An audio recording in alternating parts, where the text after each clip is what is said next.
ibu dosen, kemudian ada adik mahasiswa gitu ya. Ini dari barat sampai timur, beberapa saya lihat ada juga mahasiswa saya, karena tadi disampaikan Pak Bambang, saya memang secara ofisial mengajar di ITB gitu ya, tapi benernya saya juga mengajar di beberapa tempat yang lain.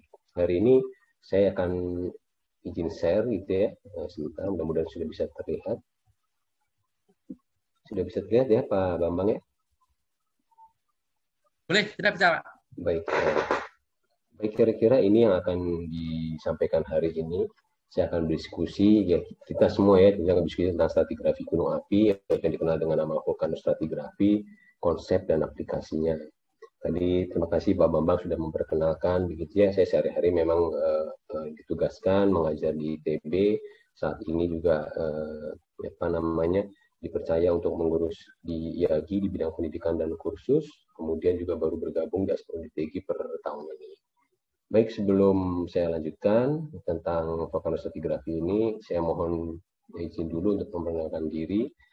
Jadi di ITB itu ada namanya riset group ya, kelompok keahlian yang dikatakan di grup yang saya tempat saya berdomisili adalah petrologi, vulkanologi, dan biokimia. Selain itu juga di ITB saya ditugasi di PPMB, Pusat Penelitian Mitigasi Bencana ITB, dan tadi sudah saya sampaikan IAGI bidang pendidikan dan kursus. Ini background-nya, saya menghabiskan S1, S2 di Indonesia, kemudian baru S2, S3 berkesempatan pergi ke Jepang di Akita University. Mengajarnya alhamdulillah begitu ya, saya mendapatkan kesempatan, dapat amanah mengajari beberapa unit di Indonesia dari STMI, ITERA ya, meskipun sekarang sudah tidak, tapi sebagai dosen penguji saja. ITSB juga saya mengajar, selain kemudian ada Universitas Latimura, ada Universitas Pertamina, ada UNG, dan juga UNSUR. Beberapa di unit luar negeri, saya sekali menjadi dosen tamu maupun sebagai dosen pembimbing. Selain mengajar, hobi saya sebenarnya menulis, begitu ya. Menulis paper adalah kewajiban, gitu ya. Hobi saya adalah menulis yang sifatnya lebih ke bahasa populer. Mungkin adik-adik itu mungkin banyak menjumpai tulisan saya berkaitan dengan kebumian, biasanya di Conversation maupun di National Geographic. Ini adalah bidang interest saya. Jadi sebenarnya mempelajari DNA dari magma gitu ya, untuk memahami proses yang terjadi di bawah kerak atau di interior kerak, khususnya di Pulau Jawa, yang kemudian coba saya kembangkan nanti di selain Pulau Jawa. Tujuannya adalah untuk mengetahui komposisi kerak itu apa saja, kemudian mineral-mineral pembawa atau potensi mineral ekonomi apa saja, termasuk gas. Baik gitu ya. Nama saya Mirdam, hanya ada kebenaran saja mirip sama Mbah Marijan, tidak ada hubungannya, tapi sama-sama menggeluti gunung api. Kalau Mbah Marijan itu di Merapi, gunung api saya dulu adalah di Papandayan, tapi tidak ada hubungan darah sama sekali. Baik, saya izin melanjutkan. Nah, kira-kira ini akan kita diskusikan ya. Jadi kita akan berbicara tentang kelempeng dan gunung api gitu ya, bagaimana gunung api dilahirkan, kenapa harus terbentuk di sana.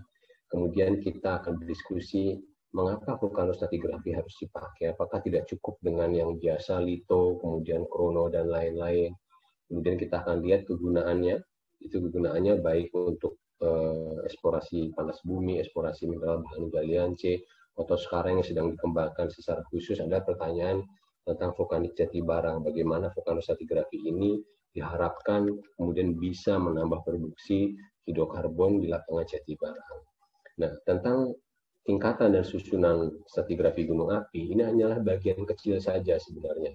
Nah, ini banyak yang kemudian keliru bahwa stratigrafi berfokus pada pembagian dan penamaan.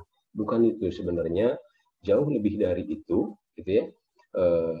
Apa yang sudah kita pelajari di vulkanologi adalah bagian dari vulkanostratigrafi yang kegunaannya banyak sekali. Tidak hanya sekedar membagi dan mengelompokkan. Nanti di akhir saya akan berikan tata nama stratigrafi, bagaimana cara memberikan penamanya sangat mudah sekali dan beberapa contoh. Kemudian saya akan memberikan pertanyaan buat mahasiswa gitu ya, supaya sebagai bahan koreksi semua, apakah materi ini bisa diterima atau cara menyampaikan saya terlalu cepat atau seperti apa. Baik, sebelum kita lanjut, nah kenapa kemudian vulkanostratigrafi khususnya di Indonesia menjadi penting, gitu ya? Karena ternyata kita punya 129 gunung api aktif gitu ya saat ini. Itu di mana jumlahnya adalah sekitar 16% dari jumlah gunung api yang ada di dunia. Saat ini gunung apinya ada 127 sampai 129, tetapi dari waktu ke waktu ternyata gunung api itu tumbuh ya. hanya berganti saja, gunung api tersier kemudian berubah menjadi kuarter. Kenapa? Gitu ya. Karena kalau kita berbicara Indonesia, mau dan tidak mau pasti berkaitan dengan erat dengan evolusi tektonik dari Asia Tenggara. Kita bisa lihat ya dari 45, 44 ini adalah angka nih berubah sampai waktu sekarang. Subduction terjadi pemekaran di beberapa tempat, mungkin juga ada hotspot yang artinya itulah cikal bakal di mana gunung api terbentuk yang kemudian akan kita bahas di dalam vulkanostratigrafi. Jadi kalau ditanya gunung api Indonesia itu sekarang ada, ya sekarang, dulu pun sudah ada. Sejak geologi sudah mulai bekerja di Indonesia. Bisa nggak dihentikan gunung apinya? Kira-kira bisa kalau geologinya berhenti. Kalau tidak, ya maka tidak bisa. Maka selama itu juga Indonesia akan mempunyai potensi gunung api ya dari sisi positif maupun negatifnya. Kita ke 6, 5, 4, 3, 2, 1, dan adalah posisi yang sekarang seperti ini. Jadi gunung api yang memanjang dari barat ke timur, begitu ya, dengan segala potensinya, di mana ketika gunung api aktif itu dimanfaatkan untuk geowisata, sudah agak pada menjadi geotermal, sudah menjadi fosil, menjadi bahan galian C, kemudian juga bisa ditempati sebagai reservoir hidrokarbon. Maka pemahaman gunung api yang baik tidak hanya sekedar berkaitan dengan kebencanaan, tidak berkaitan dengan hanya potensi positif, tapi banyak yang sebenarnya bisa digali. Sehingga saya sangat senang sekali hari ini mendapatkan kesempatan untuk menyampaikan apa itu vulkanostratigrafi, kenapa harus digunakan, bagaimana cara memakainya, dan kenapa Indonesia menjadi tempat yang tepat untuk belajar dan untuk mengaplikasikan tentang vulkanostratigrafi ini. Ya, kita lihat ya, belajar dari barat sampai ke timur, ke Banda kita punya, di Sulawesi juga kita punya, kemudian kita punya juga di Halmahera. Hampir tidak ada tempat yang tidak ada gunung apinya dalam dalam skala geologi. Kalimantan bagaimana? Sekarang tidak ada, tapi kalau gunung api meletus ini bukan tidak mungkin nyampe apinya ke sini. Dulu gitu ya, apakah di Kalimantan ada gunung api? Kita akan lihat, begitu ya. Baik, nah untuk kembali mempelajari kenapa gunung api lahir di sana, kenapa gunung api terbentuk, ada pola tertentu, ada tempat khusus, itu adalah pertanyaan yang sama sebenarnya. Jadi ketika orang mengatakan gunung api lahir di suatu tempat, dulu kita semua tidak pernah tahu, ya. Semua kita tidak pernah tahu kenapa gunung api lahir di sana. Hampir 2,5 abad yang lalu pertanyaan itu seperti itu. Sampai hingga akhirnya teori tektonik lempeng ditemukan di 1920-an dan baru confirm di akhir 1960-an setelah ada geofisika mendukung dan lain-lain. Di 1945 baru dijawab. Gunung api ternyata berkaitan erat dengan yang dikatakan sebagai ini, ya, berkaitan dengan tektonik lempeng. Nah, sebelum kita berbicara tektonik lempeng, nah kita akan mengingatkan dulu, begitu ya. Ini saya senang sekali dengan melihat gambar ini, gitu ya. Di dalam geologi yang sudah kita pelajari, kalau mahasiswa itu di tingkat dasar, tingkat 1 dan tingkat 2 sudah dapat geologi fisik, kemudian geologi dinamik, begitu. Ini ada beberapa yang kemudian sekarang harus mulai kita pertanyakan. Kenapa bagian luar yang dikatakan kerak itu padat? Oh, gampang, Pak. Karena mendinginnya dari luar. Terus bagaimana dengan inti dalam? Yang juga padat, yang dibuktikan dari gelombang gempa kan gitu ya, kita bisa gelombang gempa itu yang bisa merambati padatan, ada yang merambati cairan, sehingga kita bisa tahu bagian mana yang padat. Jika pendinginan itu dari luar, kenapa inti dalam ini juga padat? Padatnya mekanismenya berbeda, yang satu karena pendinginan, yang satu karena pressure yang tinggi. Perbedaan antara inti dalam dan inti luar, yang satu padat, yang satu cairan, bumi berotasi, sehingga kita bisa duduk manis sore ini untuk berdiskusi di kuliah umum Asproditegi. Kalau tidak, kita tidak punya gravitasi, semua akan terbang yang ada di permukaan ini. Maka secara saintifik itulah yang menyebabkan kita tetap berada pada posisinya. Ini semua berlapis karena pada waktu bumi mendingin, apapun mekanisme pembentukannya, apapun teori yang kita percayai, bintang berpapasan, bintang kembar, teori Big Bang, teori nebula, dan lain-lain, pada waktu mendingin, maka yang bagian berat itu akan tenggelam menjadi inti dalam, disusul yang lebih ringan inti luar, mantel bawah, mantel atas, dan kerak. Kemudian baru yang kita kenal sekarang, kita mempunyai yang namanya tektonik lempeng. Karena ada yang padat, ada yang plastis, dan ada arus konveksi, maka kemudian bekerja tektonik lempeng. Ada yang bergerak menjauh, berpapasan, ada yang menunjam, gitu ya, dan lain sebagainya. Pertanyaan itu nanti akan kita bisa kembangkan, ya. Jadi kapan arus konveksi terbentuk di bumi? Kapan tektonik mulai bekerja di bumi? Saya tidak bahas itu di sini, gitu ya, karena nanti bisa terlalu panjang. Tapi kita perlu pikirkan itu sebagai seorang calon geolog, gitu ya. Kalau kita punya arus konveksi yang konon kata dosen kita atau kata textbook itu bisa kita lihat pada waktu kita merebus air, apakah ketika merebus air pertama kali arus konveksi selalu terjadi, langsung terjadi? Pasti tidak. Kalau iya, akan kena muka kita. Nah, itu pertanyaannya, kita bisa diskusikan lanjut. Baik, setelah 3 komponen itu terbentuk, maka kita mulai punya tektonik lempeng mulai bekerja. Nah, yang menarik, gitu ya, saya masukkan dulu ini. Ya. Yang menarik adalah ketika kita melihat ini, ya, ini adalah penampang skematik bumi, irisan bumi. Jadi di mana tempat batuan beku, ya, pabrik pembentukan magma atau terjadinya gunung api. Magmatisme berkaitan dengan pembentukan magma baik yang di bawah permukaan atau di atas. Jadi skalanya lebih besar. Tapi kalau vulkanisme berkaitan dengan magma yang pembentukannya itu berada di dekat permukaan sehingga mendingin di atas permukaan, itu namanya vulkanisme. Sehingga bisa dibedakan ya apa magmatisme, apa vulkanisme supaya tidak bertukar lagi. Bahwa ternyata semua batuan beku itu berkaitan dengan batas-batas lempeng. Di mana yang pertama pembentukannya adalah yang berada di mid oceanic rim, di hubungan tengah samudra. Ada yang berkaitan dengan Palu, ada yang berkaitan dengan hotspot. Sampai pada mulai dari titik ini, ketika kita mempelajari bagaimana lempeng ini berinteraksi, sebenarnya vulkanostratigrafi itu sudah mulai dipelajari sama kita secara tidak sadar. Ya, sebagai contoh saya berikan, ketika kita mempunyai ya suatu magma yang keluar di mid oceanic ridge ini, di mana 2 buah lempeng saling menjauh, gitu ya, maka akibatnya magma ini keluar ini tanpa perantara, langsung kontak dengan air. Akibatnya mendinginnya cepat sekali. Di sini ya, yang dua, ada yang namanya aktif continental margin, benua samudranya yang menyusut. Di sini ada yang namanya samudra dengan samudra dikatakan sebagai island. Dari ketiga lokasi ini yang berbeda adalah yang satu bergerak saling menjauh, di palung ini bergerak saling mendekat. Plate yang berinteraksi berbeda. Di lokasi satu, magma mendingin langsung kontak dengan air tanpa perantara. Di lokasi kedua, pada waktu melting terjadi, maka dia harus melewati ketebalan kerak benua 80 km sampai 100 km.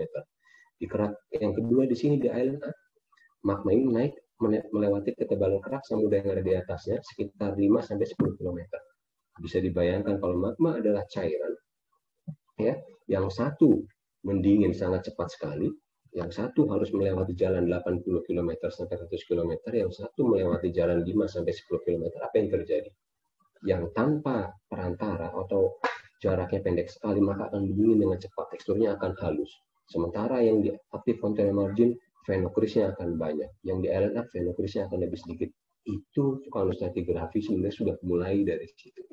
Ya, jadi supaya kalau misalkan kita suatu saat mudah-mudahan kita ada kesempatan ekskursi ya, katakan saya punya basalt, begitu ada 3 sampel, basalt yang satu afirik tidak ada phenocrisnya, basalt yang satu porfiritik teksturnya 10%, katakan kemudian basalt yang ketiga teksturnya adalah 40 sampai 50%, kira-kira bisa kita buat bayangan di mana basalt ini terbentuk baru dari sisi phenocrisnya. Ya. Oke, itu mudah-mudahan ya. Ada konsekuensi lain ketika kita punya benua sama samudra yang menunjang di bawah palung. Ketika benua sama samudra, lihat gunung apinya menjadi mundur, menjadi jauh jaraknya dari palung. Ketika samudra sama samudra, island up, maka gunung apinya menjadi dekat palung. Itu adalah konsekuensi dari geodinamik. Ketika dua buah kerak yang berinteraksi berbeda density-nya, maka konfigurasinya berbeda. Ya. Kenapa bisa demikian? Kenapa dia bisa menjauh? Ya, karena suatu slab untuk melting itu memerlukan kedalaman tertentu. Jadi yang tebal itu adalah misalkan balon, yang tipis itu adalah clipboard. Maka kalau clipboard itu masuk ke bawah tangan saya seperti ini, di atasnya ringan, maka dia akan balik. Sudutnya akan menjadi landai. Akibatnya gunung apinya mundur. Tapi kalau di atasnya juga clipboard, bawahnya clipboard, berat sama berat, maka dia akan menunjam seperti ini. Maka gunung apinya menjadi dekat palung. Baik, nanti kita akan bahas secara singkat lebih lanjut. Yang ketiga adalah hotspot. Persis seperti ketika kita bertanya, kenapa ada jerawat di sana, kenapa ada bisul, pasti ada sumbernya. Hotspot pun demikian. Apa itu sumbernya? Yaitu yang diyakini sesuatu yang lebih dalam. Ya, sumbernya adalah dari mantel atau kedalamannya lebih mantel antara kontak inti luar dengan inti dalam. Ya. Jadi dari mahasiswa bisa lihat ketika slab ini yang di subduction ini masuk, pada kedalaman tertentu, maka semakin lama akan semakin tinggi temperaturnya, karena akibatnya lempeng yang masuk ini lama-lama akan berubah dari getas menjadi datar, akhirnya menjadi lunak sehingga terpisah. Ketika ini terpisah dari slab yang masuk ini, kemudian tenggelam, itulah cikal bakal hotspot. Ada yang tenggelam di antara mantel atas dengan mantel bawah, ada yang tenggelam di antara inti luar dengan mantel bawah yang dikatakan sebagai superfluid. Mana yang diyakini meteorologi, ya, geologi, orang struktur, orang geofisika punya penjelasan masing-masing, tetapi kita tidak diskusikan di sini ya. Tapi paling enggak cikal bakalnya segitu. Jadi apa itu hotspot? Hotspot yang dikatakan sebagai graveyard, kuburan dari subduction. Baik, kita lanjut ya. Nah, ternyata ketika interaksi tadi menghasilkan 3 tipe-tipe gunung api yang berbeda. Ada gunung api perisai, ada yang ada kalderanya, ada strato, ada cinder cone. Itu tergantung dari apa ternyata, ya, tergantung dari viskositasnya. Ya. Ketika magma yang dikeluarkan adalah encer, gitu ya, maka gunung apinya akan perisai. Ketika kemudian kadang encer, kadang dia eksplosif, maka menjadi gunung api strato. Ketika dominannya adalah yang eksplosif, maka gunung apinya cinder cone. Ya. Nah, itu perlu diingat baik-baik ya. Perlu diingat baik-baik, maka kita beruntung karena kita di Indonesia bisa melihat gunung api kuarter yang produk aslinya, yang kalau dalam keadaan fresh gunung apinya adalah demikian, bedanya perisai, strato, kaldera, cinder cone dan lain-lain. Ya, sehingga nanti kalau kita bekerja di daerah tersier di selatan jauh itu ada namanya andesite formation, kita akan terbayang karena kita pernah melihat wujud mudanya itu kayak gini. Ini loh mobil yang namanya belum dirusak. Nanti kalau mobil itu sudah dirusak, kira-kira jadilah andesite formation, kita bisa lihat. Karena kegunaannya salah satunya adalah kita harus mengobati, ya, mencari di andesite formation itu mana area yang prospek secara mineralisasi. Jadi kita harus paham itu melihat gunung api kuarter. Nah, ada suatu kondisi yang menarik. Ini ya, ini adalah gambaran sederhana untuk suatu edifice gunung berapi. Saya sambil masukin. Di mana gunung api perisai tadi sudah saya katakan yang benar adalah dominasinya lava lebih banyak daripada piroklastiknya. Kalau dia strato, maka dominasinya hampir sama antara efusif sama eksplosif. Kalau cinder cone, maka sebaliknya, eksplosifnya lebih banyak daripada efusifnya. Itu yang harus kita pegang. Supaya nanti ya, siapa tahu ada kesempatan ke Hawaii eksklusif, supaya tidak kaget di Hawaii kok kita dapat endapan eksklusif gitu ya. Oh, ini bukan Hawaii, ini Hawaii KW. Enggak benar itu, kita sudah sampai Hawaii. Tetapi dominasinya adalah efusif sehingga sudutnya akan membentuk berapa? 0 sampai 2 derajat. Kalau strato sudutnya kurang dari 35. Kalau ini kurang dari 30 derajat. Kenapa saya harus ini? Sebagai contoh saja ya. Kalau kita mengetahui bahwa ya, gunung api itu bisa membentuk sudut 2 derajat, 35 dan 30. Kalau nanti kita bekerja, gunung api itu sudah tertimbul di bawah permukaan, kita harus mengamati ini pakai seismik, supaya bentukan-bentukan kayak gini itu tidak langsung ditafsirkan, oh ini adalah terumbu, oh ini adalah antiklim. Nanti dulu nih ya, kita punya opsi lain bahwa barang itu adalah bisa sebenarnya gunung api yang tertimbul. Ya, kebayang ya? Nanti kalau di permukaan kita tidak amati dengan baik, kemudian kita harus lintik itu pakai seismik, itu orang geofisika. Kemudian di bor, berapa besar lubang bor kita? Hanya sebesar tiang bendera, lubang bambu. Kemudian kita suruh melihat sekelilingnya seperti apa, akan menjadi tantangan tersendiri. Ya, jadi saya ulangi lagi, perisai dominasinya adalah lava dengan sudutnya akan sekian antara horizontal dengan ke bidang miring slope-nya. Strato perselingan antara piroklastik dengan lava efusif dan eksplosif hampir sama proporsinya sehingga menghasilkan sudut sampai maksimum 35. Kalau cinder cone sudutnya adalah sekian. Oke. Saya bantu admin dulu nih kasihannya yang belum masuk. Oke, saya lanjutkan ya. Nah, jadi dengan melihat ini sudah vulkanostratigrafi. Jadi kalau misalkan melihat di bawah rekaman permukaan ada bentukan-bentukan seperti ini, hati-hati. Nanti saya berikan contohnya, di mana suatu perusahaan minyak mengebor ini yang dipikir adalah terumbu, batu kambing terumbu yang harapan isi reservoir, maka ketika dibor isinya adalah dengan sangat menyesal isinya adalah batuan ini. Ternyata gunung api yang kemudian tertimbun di atasnya ada sedimen. Ya. Akan saya contohkan. Oke, sudah saya lanjutkan ya. Nah, baik, Kita lihat sekarang antara tektonik lempeng dengan gunung api. Ini adalah gambaran tektonik lempeng yang lempeng-lempeng besar di mana berinteraksi itu sebenarnya banyak lempeng-lempeng yang lebih kecil ya, yang tidak digambarkan di sini. Jadi mikrokontinuen itu banyak sekali di antara Pisces-Pisces ini. Tetapi kalau kita melihat ini saja, ternyata distribusi batuan beku atau kelahiran magma atau yang keluar sampai ke permukaan namanya vulkanisme yang menghasilkan gunung api, ternyata berkaitan erat dengan batas lempeng. Ya, dikatakan ini ya ring of fire, meskipun saya dikatakan kalau ring itu harus tertutup, saya meskipun kurang suka dikatakan dengan belt gitu ya, sabuk mungkin lebih tepat. Ini ada yang berkaitan dengan subduction, ada yang berkaitan dengan pemekaran, ada yang berkaitan dengan hotspot yang terkenal di Hawaii. Kita lihat nanti apakah hotspot itu harus di Hawaii, apakah tempat lain tidak boleh. Kan boleh aja ternyata ya, jerawat itu boleh pipi kiri, pipi kanan, kadang-kadang di jidat juga keluar. Yang perlu adalah sumbernya. Nah, gitu itu yang saya tekankan. Ya, baik. Lanjut kita lihat satu persatu ya. Nah, sekarang di batas lempeng yang divergen, dua buah lempeng yang bergerak saling menjauh itu bisa kita ketahui dari permukaan lantai samudranya. Kalau permukaan lantai samudra ini ada sebagai cerminan seberapa cepat lempeng itu bergerak, maka ini adalah gambaran. Ketika lempeng bergerak sangat cepat sekali di atas 9 cm, maka permukaannya akan halus. Ketika lempengnya sedang, kecepatannya 5-9, maka agak sedikit bergelombang. Ketika kecepatannya lambat, jadi akumulasi magma di sini membentuk lava lebih cepat daripada bergeser, maka permukaannya kasar. Bisa dibayangkan kalau ketiga lempeng ini kemudian di ujungnya masuk ke Palu, maka mana yang akan berjalan mulus? Pasti yang permukaannya rata kan? Yang permukaan rata ini masuk saja begini. Permukaannya sedikit bergerigi, dia agak sedikit ngerem-ngerem sekali ada gempa.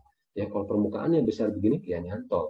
Ya makanya kalau kita mendengar istilah ada namanya seismic gap, salah satunya penyebabnya adalah ini. Ya, pergerakan di tengah samudra yang lambat maka akan memberikan konfigurasi bawah permukaan yang tidak rata. Akibatnya kalau permukaan ini nyantol di ujung sana di subduction, maka akan berhenti. Terus bagaimana kalau sudah berhenti? Ya, nanti kita bahas ya. Mungkin kalau ada yang bahas gempa itu salah satu penyebabnya. Kalau sekali dicicil, maka sedikit-sedikit. Tapi kalau sekali diambil maka akan banyak. Begitu kira-kira ya. Ini berkaitan dengan spreading. Saya izin ini dulu sebentar. Gitu, ya. Oke, sudah ya. Kemudian pada batas lempeng yang kita punya ini di mana nih, yang batas lempeng divergen? Kita punya jejaknya, saat ini tidak ada di Indonesia, jejaknya adalah di Karangsambung. Jejaknya adalah di Bayat, ada di Ciletuh, ya, yang sudah menjadi fosil dan batuan itu adalah ekspos. Luar biasa ya Indonesia ya. Bahkan kita punya evidence ini, lava bantal itu salah satu yang adalah evidence dari spreading. Nah, pada batas yang konvergen, ini hampir di semua batas tektonik di Indonesia sebagian besar adalah konvergen, di mana yang satu menyusup di bawah yang lainnya. Ada yang tegak lurus, ini adalah yang di Pulau Jawa, ada yang miring, yang oblik, itu adalah yang di Sumatera. Kita akan lihat apa akibatnya ketika tektonik itu yang satu subduction tegak lurus, yang satu miring, ternyata berpengaruh terhadap distribusi gunung apinya. Kita lihat ya. Kenapa saya sering membandingkan kalau berbicara gunung api itu dibandingkan dengan Jepang? Karena mempunyai kemiripan setting geologi. Di bagian utara dari Tokyo, tempat kota saya sini Akita, ini tegak lurus, sehingga gunung apinya menjadi banyak. Dari Tokyo ke arah Nagoya, kemudian ke arah Kyushu sini, ini gunung apinya sedikit, karena dia oblik. Ketika tegak lurus, di Kyushu semakin ke selat ini, ya, ke Okinawa dan lain-lain, dia naik lagi. Bahwa ternyata tegak lurus subduction-nya itu terhadap overriding plate, terhadap plate yang di atasnya, berpengaruh terhadap densitas gunung berapi. Di kita juga begitu, di Jawa itu banyak, di Sumatera itu sedikit. Pada Pulau Sumatera panjangnya 2 kali Pulau Jawa, tetapi gunung apinya hanya 30. Di Jawa panjangnya hanya setengah, tetapi gunung apinya 35. Ya, jadi ternyata berkaitan dengan tektonik. Bisa nggak Pak berkaitan dengan jumlah penduduk? Wah nggak bisa, ya. Karena di Jawa banyak, kepejet Pak, keluar. Nah, kita harus tes. Kalau kita pakai hipotesa itu harus berlaku di Jepang juga. Nah, saya sampaikan ya, di Jepang itu yang padat di Tokyo ke atas itu penduduknya sedikit. Tapi arah Tokyo kemudian sampai ke Osaka terus ke Kyushu sini, ya, ini yang padat penduduknya. Nggak bisa berarti dipakai di sini ya, kepadatan penduduk tadi. Jadi tektonik lah yang mengontrol. Kita lanjut ya, apa yang sebenarnya terjadi? Ini yang terjadi. Ketika lempeng itu masuk, maka ada namanya partial melting. Partial melting ini namanya parsial, berarti hanya sebagian saja yang melting. Sisanya itu adalah cikal bakal hotspot yang saya katakan tadi. Lempeng yang masuk ini kemudian nanti putus, tenggelam, maka menjadi hotspot. Nah, ini kalau saya zoom ya di sini, di tempat di mana terjadi partial melting, yang terjadi ternyata bahwa gunung api itu ya partial meltingnya terjadi pada dua kedalaman. Kedalaman 110 ya itu penguraian OH yang berada di dalam pori, penguraian OH yang berada dalam ikatan-ikatan kimia yang lemah, dan satu lagi kedalaman 180 ini berada dalam ikatan yang lebih kuat. Akibatnya apa? Ini gambaran ini sepertinya sederhana. Ketika kedalaman ini tercapai, maka dua-duanya akan lahir gunung api. Ada namanya gunung api dekat Palu, ada namanya gunung api belakang Palu. Maka gunung apinya akan kembang. Ya, contoh di Jawa kita punya Tangkuban, di selatan kita punya Papandayan, di utara punya Tangkuban Perahu, di selatannya kita punya Galunggung, di utaranya kita punya Ciremai. Akibatnya karena tegak lurus, maka gunung apinya itu menjadi dua, gunung api dekat Palu dan gunung api belakang Palu. Tetapi di Sumatera, karena oblik, kedalaman belakang ini tidak tercapai, sehingga gunung apinya hanya satu busur, yaitu semuanya di depan. Semoga bisa diikuti ya idenya.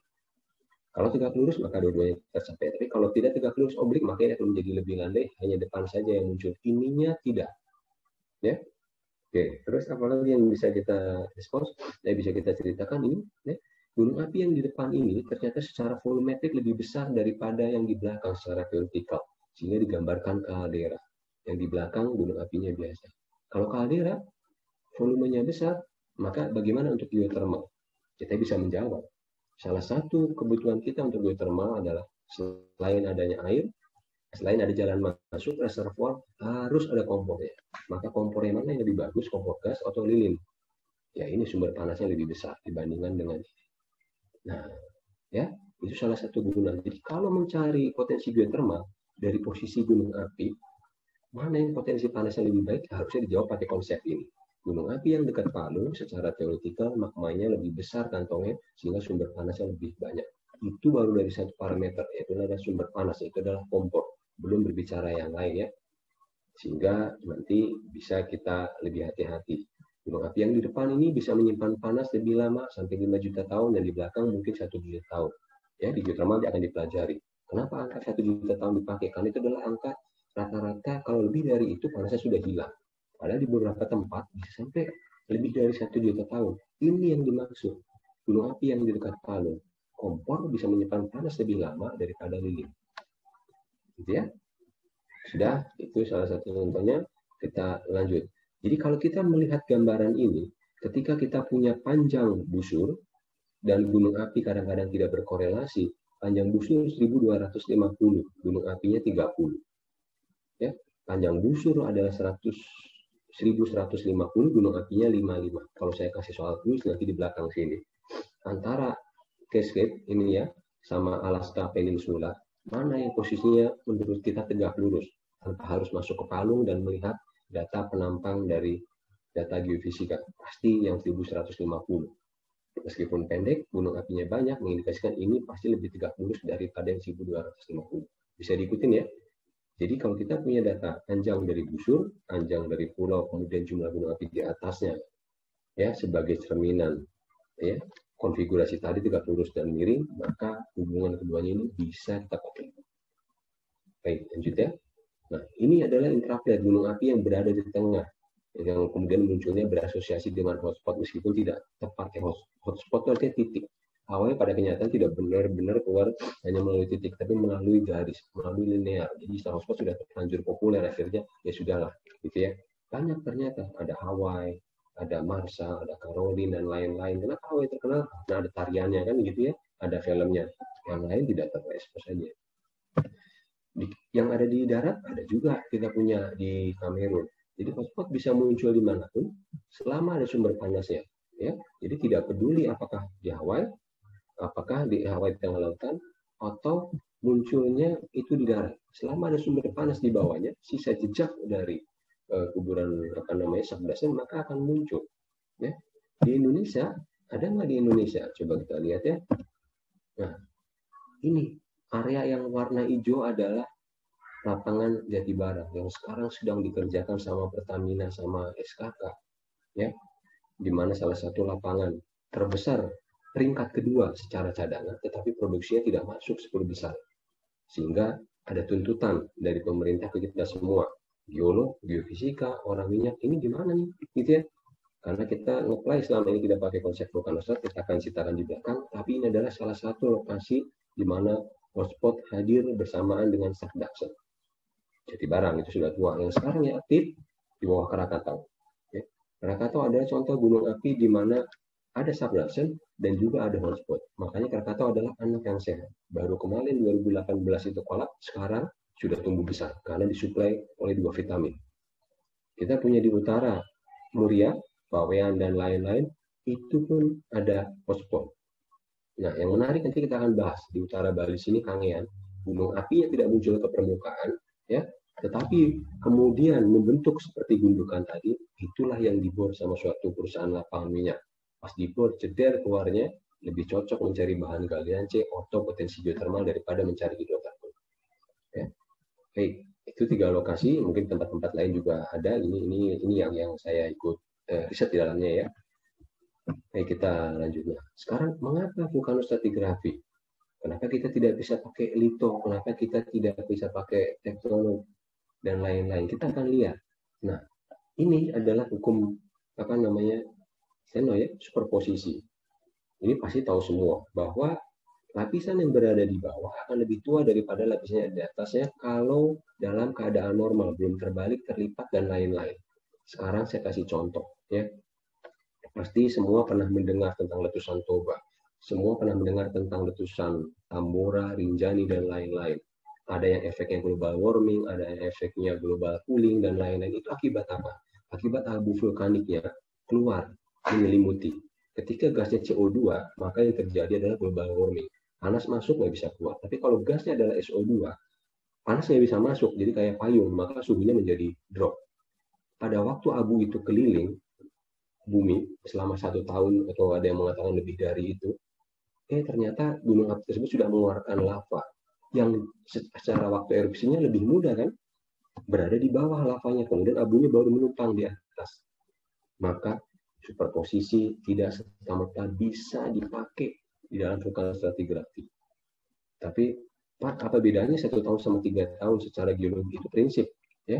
Tetap meskipun akan jatuh pada waktu yang sama, tapi kita akan punya batuan yang lebih tua itu, ya, posisinya jadi di atas, yang lebih mudah ada di bawah. Kasusnya adalah tadi untuk Tambora, untuk letusan-letusan besar ya. Tidak jauh kemarin saya baru jalan sama tim Sunda Geopark ya ke apa namanya Tahura. Lava termuda itu justru posisinya di sungai. Kenapa? Kok posisinya di sungai? Saya izin menggambarkan begini ya supaya lebih jelas. Jadi kalau ini adalah penampang sungai begini, ya, ini adalah breksi begitu ya, mudah-mudahan bisa terlihat. Ketika lava mengalir, di mana lava itu? Di sini pasti. Maka ini akan menjadi batuan buku. Nah, lambangnya adalah X. Aliran sungai kan awalnya di sini yang saya beri panah. Ketika sungai terus menggerus, maka sungai itu akan pindah menggerus bagian kontak antara lava dengan breksi. Karena sungainya akan menggerus bidang lemah, maka suatu saat akan begini. Suatu saat akan begini, suatu saat akan begini. Sungainya pindah posisinya menjadi di bawah. Nah, padahal ya, lava yang di tengah ini hadirnya terakhir dari breksi. Ya, tetapi secara posisi breksinya itu ada di atas-atasnya sini. Nah, ini harus hati-hati nih. Jadi kalau ini di sini ada breksi, meskipun dia posisinya di bawah, ini justru lebih mudah. Kalau sungai sudah pindah ke samping, kemudian lavanya ada di atas, itulah yang namanya lava tua. Nah, kalau yang berdomisili di Bandung, silahkan jalan dari Gua Jepang ke Gua Belanda, ada lava nongkrong di atas, itulah lava yang tuanya. Ya, mungkin punyanya Sunda Purba tadi. Gitu ya. Jadi superposisi ini harus hati-hati sekali, karena di dalam konsep gunung api bisa tadi. Yang di bawah itu, yang di dasar sungai adalah lava yang sekarang kali ini pasti di lembahan. Kalau lava yang sudah di atas itu adalah lava yang lebih tua, karena prosesnya adalah erosi tadi menggerus, akhirnya sungainya pindah dari bidang. Baik, itu sudah. Kemudian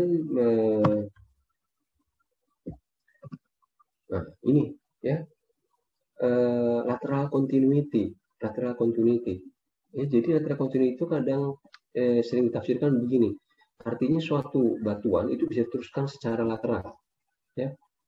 Nah, sementara kalau kita ada jalan di sungai tadi, itu tidak demikian. Saya izin masukkan dulu kasihannya. Contohnya begini. Kalau ini adalah dasar sungai, saya gambarkan demikian, itu bisa jadi tidak lateral seperti sedimen gini, kanan kiri ada, bisa diteruskan.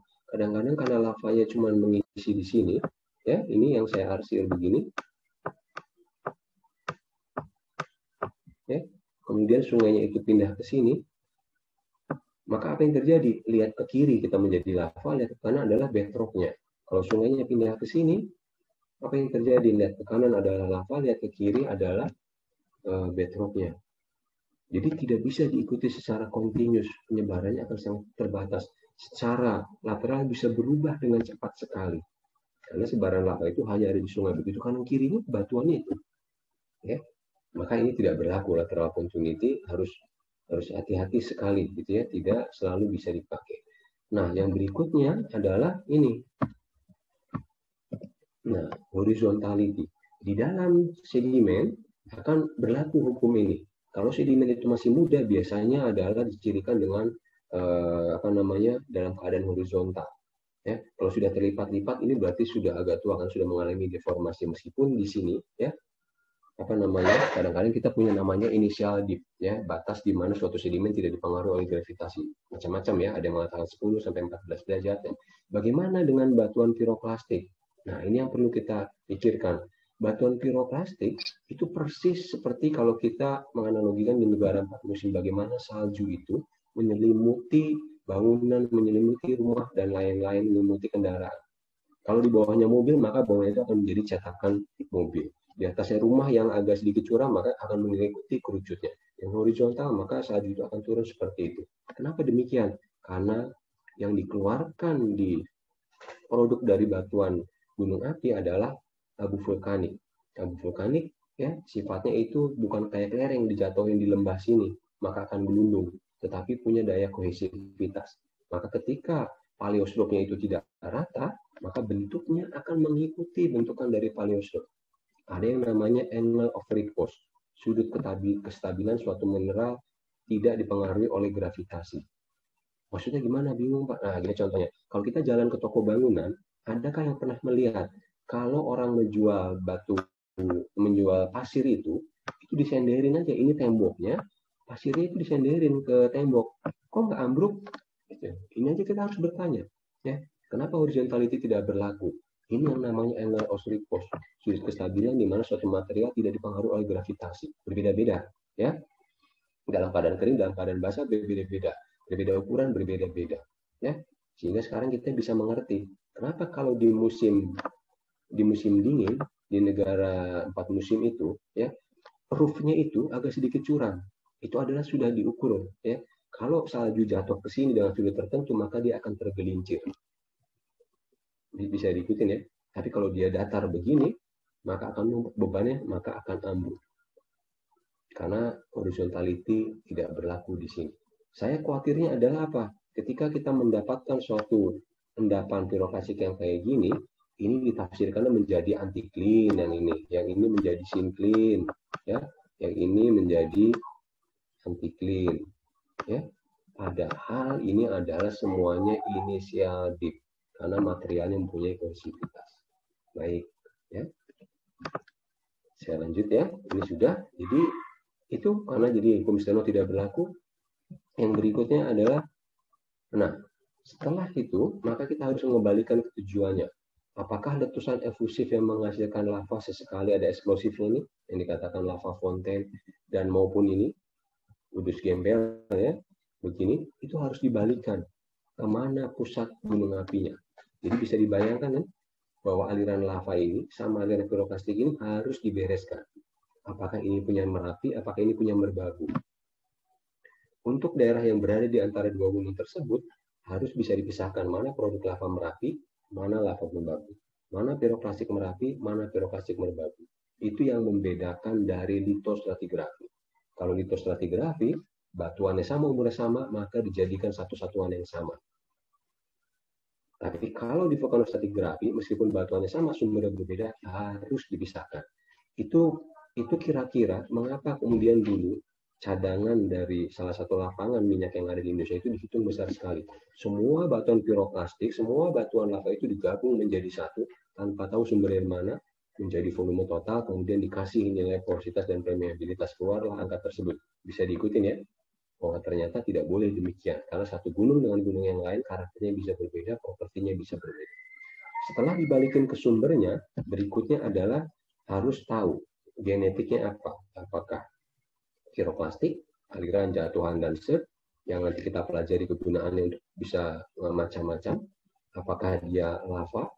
Nah, secara genetik ini juga kita harus tahu, kita harus bisa mempelajari. Kalau kita berdiri di suatu outcrop batuan vulkanik, entah itu lava atau piroklastik, pertanyaan saya adalah ke kita semua para mahasiswa di sini, saya tidak meminta lagi, ini lava atau piroklastik, itu harus sudah mulai secara otomatis bisa. Pertanyaan saya adalah, kalau ini berdiri di depan lava atau di piroklastik, seberapa jauh saya dari sumbernya? Berarti jarak lateral kan? Kalau saya berada di depan lava sama plastik, saya berada di mana secara vertikal dari lava atau plastik tersebut? Apakah di atas, apakah bagian tengah atau bagian dasar? Harus sampai ke sana. Yang kemudian baru kita deskripsikan, klasifikasikan sesuai dengan standar dari penamaan batuan vulkanik. Banyak yang tercampur-campur. Batuan vulkanik deskripsinya pakai batuan sedimen plastik. Itu sama-sama ukuran. Beda ya. Itu yang akan kita tekankan di sini. Jadi tujuannya mengembalikan dua jenis ini ke sumbernya, tahu genetiknya, mekanisme seperti apa, gunakan klasifikasi yang benar untuk batuan vulkanik. Nah, sumber erupsi itu keluarnya macam-macam. Ada yang dikatakan kawah, ada yang dikatakan kaldera. Apa bedanya? Namanya Pak, benar gitu ya. 10 nilainya dari 100 tapi benar juga kan, nggak salah. Apa bedanya? Namanya Pak. Bukan itu ya kalau kita dalam vulkanologi. Apa artinya ketika kita mengatakan kawah dan apa implikasinya ketika kita menyebutkan kaldera? Ada suatu proses yang berbeda dari sekedar ukuran. Kalau klasifikasi gampang, begitu diameternya 1 km atau lebih, kita katakan kaldera. Ada yang mengatakan minimal 2 km, boleh pakai klasifikasi manapun. Tetapi sebenarnya prinsipnya adalah pengeluaran volume secara banyak sehingga dapur magmanya kosong, ambruk dia ke bawah. Itu prinsipnya tuh, bukan hanya 1 atau 2 kilo. Kehilangan volume dalam besar kemudian turun ke bawah menyebabkan ini gawir-gawir ini menjadi by definisi adalah sesar normal. Kalau sesar normal artinya apa? Bagus menjadi bidang resapan di sini nih, air. Sehingga kemudian kalau kaldera itu dicari buat eksplorasi geotermal karena kita punya jalan masuk air meteoritnya. Kan begitu kan? Kalau itu kaldera kehilangan dapur magmanya banyak, artinya di bawah sana ada ruang kosong ya yang besar yang bisa terisi lagi, storage-nya akan bisa penuh lagi, maka volumenya akan besar juga. Nah, itu dua dari sumber panasnya. Kita berbicara kompor, kalau lebih kecil kita berbicara lilin yang tadi. Ya, mudah-mudahan bisa diikuti idenya. Ya, jadi jangan sampai terpaku sama definisi. Ini kawah, ini kaldera, besarnya 1 kilo atau 2 km. Pertanyaan saya adalah, terus kenapa kalau kita punya kaldera? Harus bisa tuh ya. Kalau kaldera artinya begini secara geologi, artinya demikian secara vulkanologi. Kehilangan volume dalam banyak, kemudian dia runtuh, akibatnya akan menjadi jalur yang baik buat air meteorit masuk. Kalau hilang banyak, artinya dapur magmanya besar di sana. Potensi panasnya lebih baik daripada kan gitu ya. Oke, itu sumber sudah. Nah, ini adalah contoh kaldera itu ada yang terjadi sekali, ada yang terjadi berkali-kali. Bagaimana melihatnya terjadi sekali berkali-kali? Itulah gunanya geomorfologi. Kalau kita diberi peta topografi, peta dem dan lain-lain, ya kita melihat pola kontur yang teratur dan tidak. Kita melihat dem itu yang permukaannya rapih, smooth dan permukaannya bergerigi adalah artinya yang satu mungkin lebih resisten, yang satu tidak resisten. Yang satu lebih muda, yang satu sudah relatif lebih tua. Persis seperti kita melihat kulit kan. Kalau kulit adik kita bayi, wah masih kencang. Konturnya kencang berarti, wah ini pasti lebih muda daripada itu. Nah, kalau di batas-batas gawir ini kita bisa melihat pola kontur yang berbeda, ada yang teratur, ada yang tidak, maka kita bisa mengurutkan mana kurang lebih kaldera yang terjadi pertama, mana yang berikutnya, apakah terjadi bersama atau tidak. Hal-hal sederhana itu sebenarnya kita sudah tahu semua, sudah diajarkan sama dosen-dosen kita, tetapi pada waktu ditanya blank, lupa gitu ya. Nah, itu harus diingat karena hal yang dasar gitu itu yang membedakan kita orang kebumian dengan ilmu-ilmu lain ya. Bisa membaca batu itu dari batunya langsung, bisa juga dari jejaknya, berupa dem, topografi dan lain-lain. Ya, sudah. Kemudian kita lanjut. Nah, posisi sumber itu ada yang pusat erupsi, ada yang samping. Tetapi yang lebih penting adalah pertanyaan begini, kenapa gunung api bentuknya ada yang simetris, kanan kiri sama, ada yang bentuknya tidak simetris? Itu harus geolog itu yang jawab. Kalau enggak nanti kacau jadinya. Ya. Kenapa bisul kita itu bentuknya simetris? Kenapa tidak? Gitu ya. Itu harus kita yang jawab. Sekarang saya kasih gambaran begini. Kalau kita punya nasi tumpeng, dibuatnya nasi tumpeng itu di bidang yang horizontal, bagaimana kira-kira? Pasti krusiatnya tidak terganggu. Kalau kita punya adonan yang sedikit menggumpal, ditaruh bidang yang miring, maka bagaimana jadinya? Ya akan begini jadinya kalau ditaruh yang miring. Ada sudut begini, ya ini akan lebih panjang. Kalau ininya miringnya ke sana, maka pasti akan kebalikannya. Begini. Tapi kalau ini horizontal, maka gunung api ini akan simetris. Ya, itu kita tahu persis. Ya. Nah, tapi pada waktu kemudian kita mengimplementasikannya, itu yang mudah lupa. Jadi kalau gunung api ini relatif horizontal, kita bisa tarik ya. Nanti di bawah sini itu dia lahirnya di bidang horizontal. Tetapi kalau kemudian gunung api itu lahir di bidang yang seperti ini, apa akibatnya? Gunung apinya akan demikian, lama-lama akan membesar ke sana. Lihat, kalau kita mengebor, maka ada kedalaman yang lebih dalam, ada kedalaman yang lebih dangkal, kita sudah dapat basementnya. Kan ke sana jadinya salah satunya ya. Baik, itu sudah ada yang erupsi samping, ada yang erupsi pusat. Nanti kita akan berdiskusi menggambarkan ini. Kenapa kadang-kadang pusat erupsi digambarkan satu, digambarkan cabang, tapi ada juga tempat lain digambarkan terpisah. Nanti kita pakai geokimia sedikit ya, bagaimana menggambarkan hubungan ini. Kapan digambarkan bisa cabang begini, kapan dikatakan terpisah. Ini sudah, saya izin lanjut dulu ya.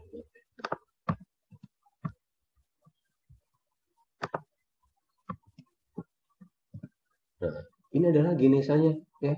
Ada yang efusif, ada yang eksplosif, gitu ya. Setelah eksplosif tadi ada yang piroklastik flow, ada yang jatuhan, ada yang juga namanya surge. Nah, kapan ini efusif sama eksplosif bisa terjadi? Ya, semua gunung akan mempunyai potensi demikian.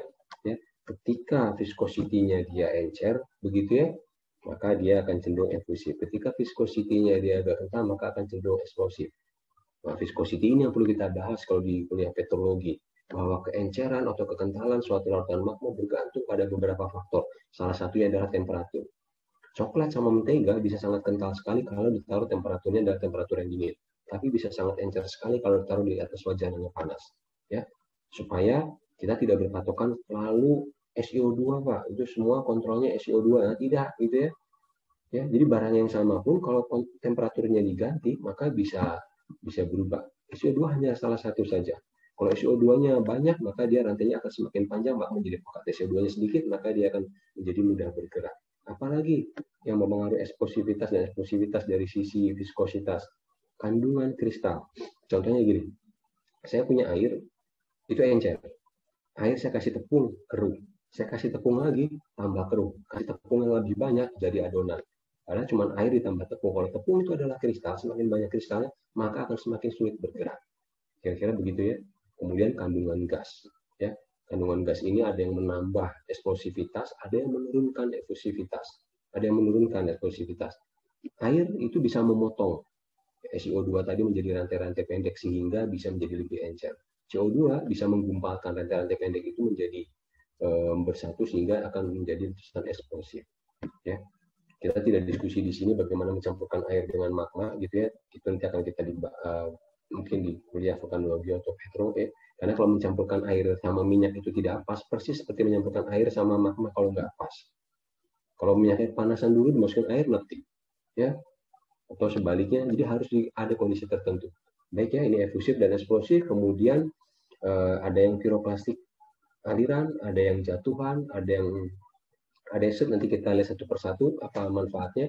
Kemudian ada yang dikatakan resedimentation, yang kemudian terkenal sebagai lahar. Ada lahar erupsi yang biasanya berkaitan dengan lahar panas yang punya danau kawah. Ada juga namanya lahar hujan berkaitan dengan dikatakan lahar dingin biasanya terjadinya setelah berapa bulan, itu sama-sama bahaya, tapi lahar dingin jauh lebih berbahaya karena apa? Biasanya gunung api sudah tidak aktif, tiba-tiba musim hujan banyak sekali, ya air itu menyapu kemudian bergabung menjadi satu, menjadi namanya lahar hujan. Ini saya selesai dulu.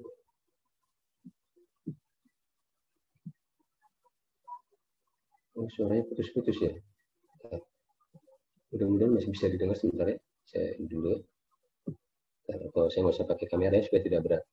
Baik. Mudah-mudahan sudah bisa. Gimana? Bagus, Pak. Bagus. Baik, kalau gitu saya lanjut ya. Ini gini saya sudah. Kemudian kita lanjut ke deskripsi. Nah, ini ya. Deskripsi ini tidak boleh tertukar gitu ya. Apapun batuannya, kalau dimasukkan ke klasifikasi ini pasti keluar. Karena kandungannya di hanya berapa kavelsparnya, berapa kuarsnya, berapa plagioklasnya. Tapi kita harus bedakan kapan dikatakan batuan vulkanik, kapan dikatakan batuan plutonik. Nah, ini mahasiswa jangan sampai tertukar ya. Jadi batuan vulkanik ini bisa digunakan ketika apa? Ada satu bagian dari batuan tersebut, ya batuan beku tentu saja, yang tidak bisa diamati dengan mata telanjang plus loop. Katakan fenokrisnya sebesar buku ini ya, besar buku anak saya ini. Tetapi masa dasarnya tidak bisa dilihat karena sangat halus. Maka klasifikasinya pakai vulkanik. Tidak peduli fenokrisnya sebesar rumah saya, sebesar laptop, sebesar handphone mahasiswa semua, maka klasifikasinya adalah vulkanik. Karena kalau tidak, batuan basalt itu bisa berubah menjadi gabbro. Kebayang kalau basalt berubah menjadi gabbro, yang berubah bukan hanya sekedar namanya, tetapi cerita geologinya berubah. Kalau basalt itu terbentuk di dekat dan di atas permukaan, gabbro itu terbentuk di kedalaman sana. Kan begitu ya kira-kira. Nah, ini mengingatkan bagaimana cara memakai segitiga ini. Kapan memakai segitiga ke atas, kapan memakai segitiga ke bawah. Ketika hadir kuarsa, maka setengah segitiga atas saja yang dipakai. Ketika sebaliknya kuarsa tidak hadir atau void-nya muncul, nephelin, leucit, dan lain-lain, yang dipakai adalah alkali, plagioklas, dan void. Segitiga yang di atas diabaikan. Begitu ya? Kira-kira supaya tidak, ini mengingatkan saja pada waktu teknologi, saya pikir mahasiswa sudah dapat semua. Ini adalah untuk batuan apa namanya lava, intrusi dan lain-lain. Untuk yang piroklastik klasifikasinya pakai ini ya. Meskipun ukuran-ukuran ini berhimpitan dengan silisi klastik, tetapi mempunyai makna yang berbeda. Jadi kalau kami semua dosen itu membaca bahwa ini adalah piroklastik, ukurannya pasir halus, pasir ini, oh mungkin epiklastik kali ya maksudnya. Yang dimaksud sama manusia adalah epiklastik, rombakan, itu pikiran kita ketika. Tapi kalau yang dikatakan ini adalah tuf, ini adalah lapili, ini confirm. Ini adalah masih batuan piroklastik yang dimaksud oleh yang mendeskripsikannya. Ceritanya berbeda. Kalau ukuran pasir itu berarti fraksinya, energinya sekian. Tapi kalau dia tuf, kita tahu eksplosivitasnya kurang lebih energinya berapa. Berkaitan dengan letusan, bukan energi transportasi. Ya, baik. Itu nanti kita akan lihat ya, bagaimana menggunakan vulkanik rock, bagaimana menggunakan ini ya, lava akan menggunakan kemudian piroklastik. Saya beri contoh nanti di belakang. Nah, sekarang kegunaannya untuk bahan galian C. Ini adalah satu section profil lava yang lengkap. Jadi lava itu ketika mendingin dimulai dari bagian luar, bagian bawah, bagian depan. Kenapa? Karena kontak dengan udara. Yang di atas ini kontak dengan udara, depan kontak dengan udara, di bawah kontak dengan bagian dasarnya. Karena bagian luar sudah mendingin dan bagian dalam itu masih flowing seperti ini, didorong dari sana. Karena apa? Karena ini kalau saya gambarkan naik kan ke sana tuh, slope gunung apinya gitu ya. Karena ini sudah mendingin bagian luarnya dan bagian bawah sudah mendingin dan ini didorong demikian, akibatnya bagian luar ini pecah-pecah. Ada yang terdorong ke atas, ada yang ke bawah sehingga pecah-pecah. Ini yang dikatakan sebagai autobreksia. Homogen, strukturnya seperti breksi, tetapi karena proses pendinginan seperti puzzle antara pecahan yang satu dan pecahan yang lainnya itu bisa dihimpitkan. Seperti puzzle bisa dihimpitkan. Nah, ini namanya autobreksia. Ya, jadi autobreksia atas kita punya autobreksia bawah. Nah, kemudian ke bawahnya ini kita namanya punya kekar berlembar. Ya. Karena ketika ada lava mengalir ke arah kiri begini, ini ada gaya shear tahanan yang bekerja sebaliknya. Ini ada shear yang bekerja ke arah sebaliknya. Maka kekar-kekar berlembar ini bekerja di sini. Semakin ke jauh ke tengah, efek gesekannya semakin kecil, maka bagian tengah ini menjadi masif. Bisa terbayang ya, kalau ini kemudian kita bor di sini, ya, kita bor di sini, apa yang terjadi? Ya, ini ketahanan batuannya yang atas ini jelek, ya, buruk sekali. Ini sedang, ini kualitasnya di sini menjadi baik. Secara porositas mungkinnya di sini akan lebih baik yang di atas, semakin ke bawah ini berkurang porositasnya, yang di sini hilang. Itu dijumpai di beberapa sumber pemboran. Kok bisa ya porositas itu kayak gitu, kok selang-seling baik, sedang, buruk, kemudian bekerja lagi sedang, buruk gitu ya, di sini menjadi sedang dan di bawah baik. Saya begitu ngeliat ini kok kayak profil apa ya, ini pandangan saya ya, artinya ada alternatif itu. Nah, apa yang kita bisa eksplor di sini, bagaimana membedakan autobrexia yang atas ini dengan autobrexia yang di bawah. Nah, di sini kita perlu memakai apa yang sudah kita pelajari di mineralogi dan di petrologi yang namanya fasikuler. Masih ingat kan fasikuler ya? Nah, fasikuler itu tidak boleh didefinisikan sebagai gas yang terperangkap hasil pendinginan, rongga, apalagi rongga apa? Rongga belut, rongga tikus, atau rongga apa gitu kan? Nggak boleh tuh kalau orang kebumian. Apa fasikuler? Rongga. Wah, ini nggak cocok nih, ya. Gas yang terperangkap hasil pendinginan, nah itu boleh. Itu mahasiswa kebumian. Terus kalau saya tanya, gunanya buat apa? Pada waktu lava ini mendingin, semua menjadi padatan, maka saya tanya, gasnya itu akan kemana? Namanya gas pasti akan ke atas. Namanya gas pasti akan ke atas. Maka posisi fasikuler itu ada di bagian top dari batuan vulkanik. Karena kehilangan tekanan. Sekarang habis ini ya, atau mungkin sedang mengikuti kuliah ini sambil menikmati minuman bersoda, bagaimana caranya mengeluarkan bubble di dalam minuman bersoda? Dikocok-kocok Pak, nggak bisa kalau nggak dibuka tutupnya.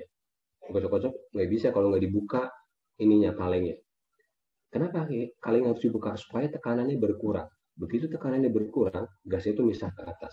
Maka kalau begitu, fasikuler itu adalah penciri batuan vulkanik yang terbentuk di bagian dekat atau atas permukaan.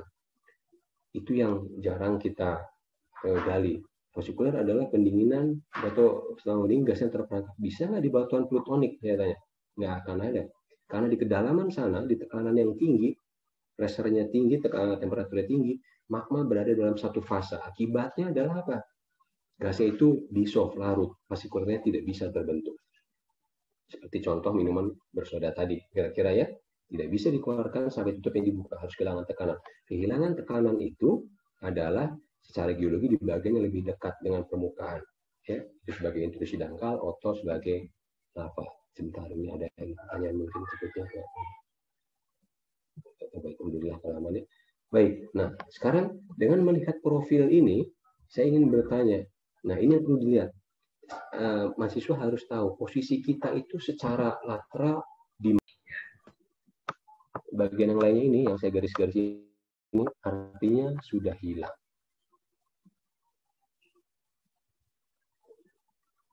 Enggak, Bu Ana ya, sudah ya. Baik, nah jadi dua hal itu yang ingin saya sampaikan. Bagaimana memanfaatkan suatu singkapan, kita bisa menentukan seberapa jauh kita dari pusat erupsinya. Kemudian secara vertikal kita berada di singkapan ini di bagian mana, atas, tengah, atau bawah. Seberapa jauh ini menjadi pertanyaan vertikal kalau kita mencari di mana pusat gunung apinya. Harapannya pusat gunung api itu akan menjadi pusat keluarnya magma berkali-kali sehingga mineralisasi akan lebih intensif di sana. Ya, harapannya gitu kan ya. Kalau misalkan kita bisa mengetahui posisi kita secara vertikal, kemudian kita bisa menerjemahkan berapa banyak bahan galian yang tersisa. Ini adalah contoh yang akan kita tampilkan. Nah, suatu saat saya diminta membantu suatu perusahaan kontraktor untuk mencari bahan galian C untuk bendungan. Pada waktu saya survei ke lapangan, penampakannya adalah demikian. Ya, kita mempunyai kekar berlembar.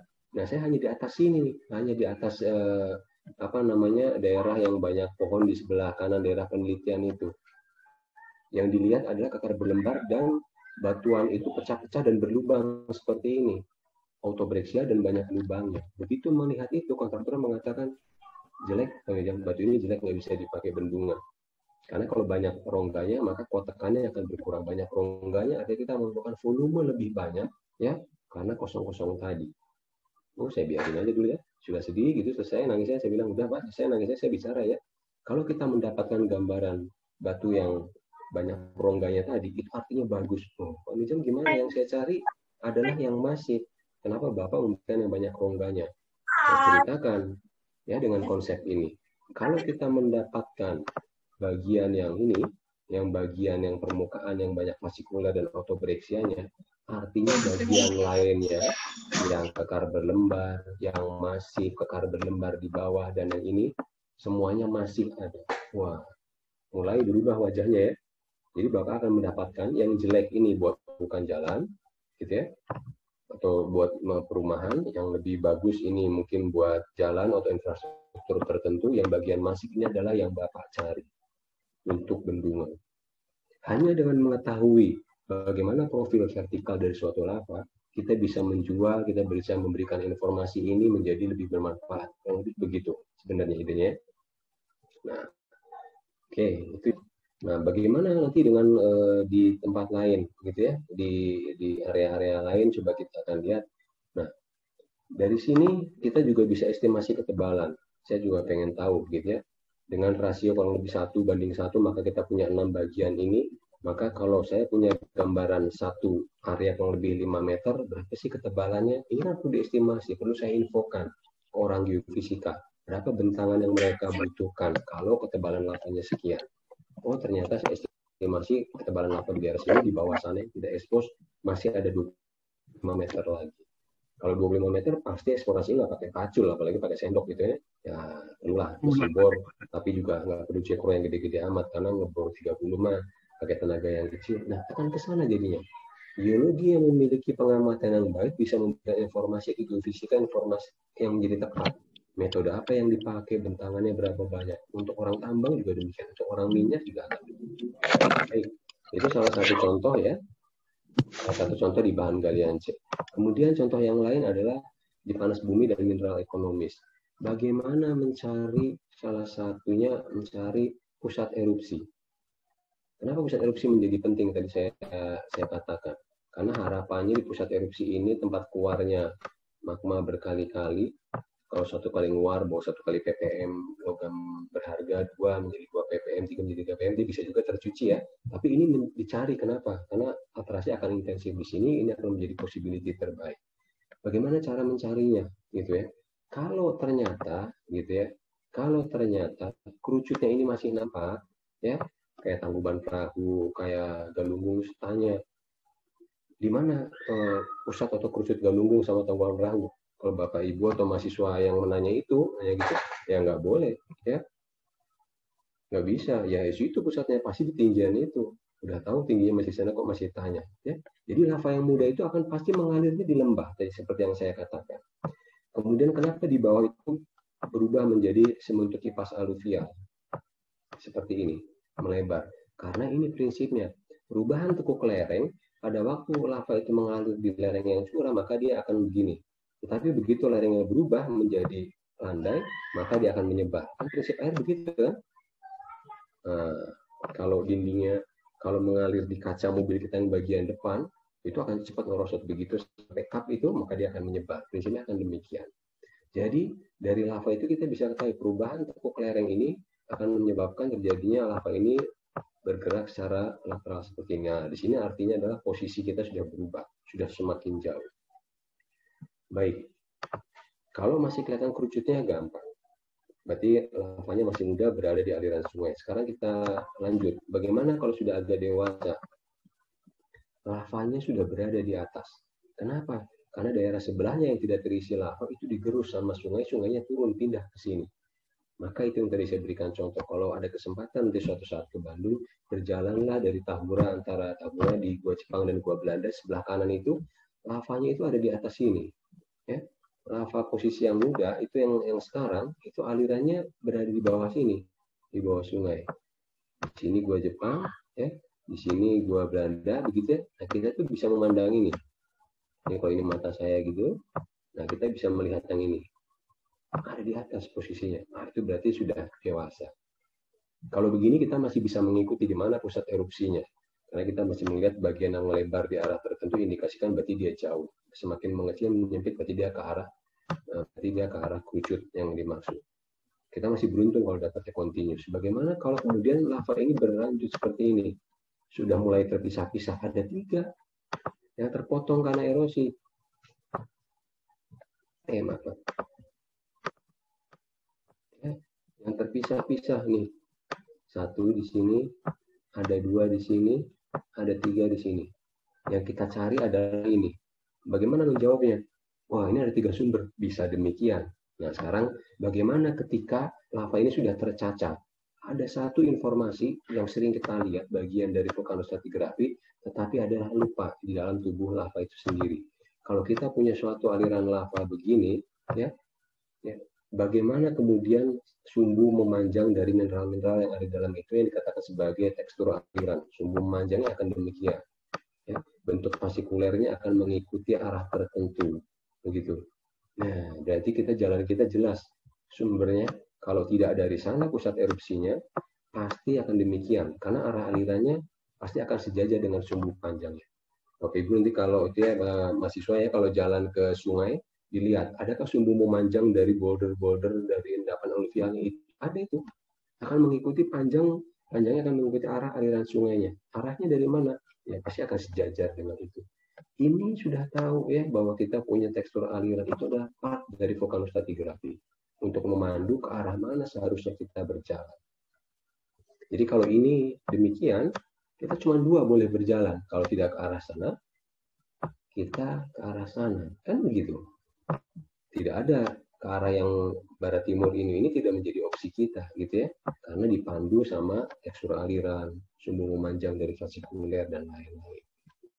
Baik, itu sudah untuk kegunaan di panas bumi atau mineral ekonomis ya. Jadi targetnya adalah mencari ini sebenarnya kalau masih aktif. Oto sudah menjadi agak sedikit padam, oto sudah menjadi fosil. Dengan menempatkan tadi, harapannya kita bisa mengetahui ke arah mana kita harus berjalan, di mana potensi geotermal, mineral ekonomis, dan lain-lain. Baik, itu sudah. Kita lanjut yang berikutnya. Nah, ini tadi saya gambarkan profil besar umum adalah demikian.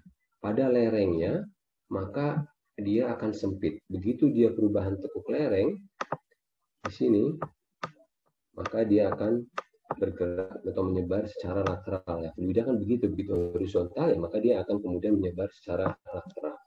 Ini yang dikatakan sebagai bisul-bisul tumuli. Karena apa? Lava harusnya sudah berhenti di bidang horizontal. Jadi kalau ini tumpuan lava begini, ya, ini permukaan lava kan harusnya begini. Ya, tapi karena ini didorong dari belakang, maka konsekuensinya dia nyundul ke atas. Kadang-kadang dia nyundul lagi di atas sini, maka dia muncul bisul-bisul kecil ya, yang begini yang dikatakan sebagai tumuli. Ukurannya beragam tumuli ini, ada yang dari 1 meter sampai 500 meter. Nah, kalau sudah 500 meter, biasanya ilmuwan geolog tuh, wah jadi bisa erupsinya di sini. Nah, ini bisa mengecoh kita juga pada ini adalah di ujung aliran lava. Baik, sudah ya. Kita lanjut berikutnya. Nah, ini pasti kenal semua.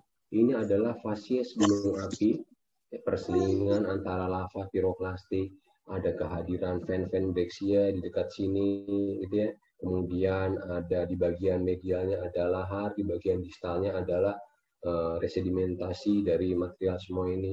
Nah, banyak sekali ketika kita memakai ini, ya tidak ada dilihat dengan teliti kapan sebenarnya fasies gunung api ini boleh dipakai. Ya, ini dipakai ketika gunung apinya benar-benar ideal, gitu ya. Gunung api strato dengan komposisi andesit sampai basaltik andesit, sehingga perselingan lava sama piroklastika karena ideal dan lava itu tidak bisa mengalir jauh. Sehingga sering sekali begitu ada lava, itu orang selalu mengatakan ini kita tidak jauh. Nanti dulu ya. Pada beberapa kasus, lava itu memang hanya mengalir sampai sini. Dari pusat erupsi sampai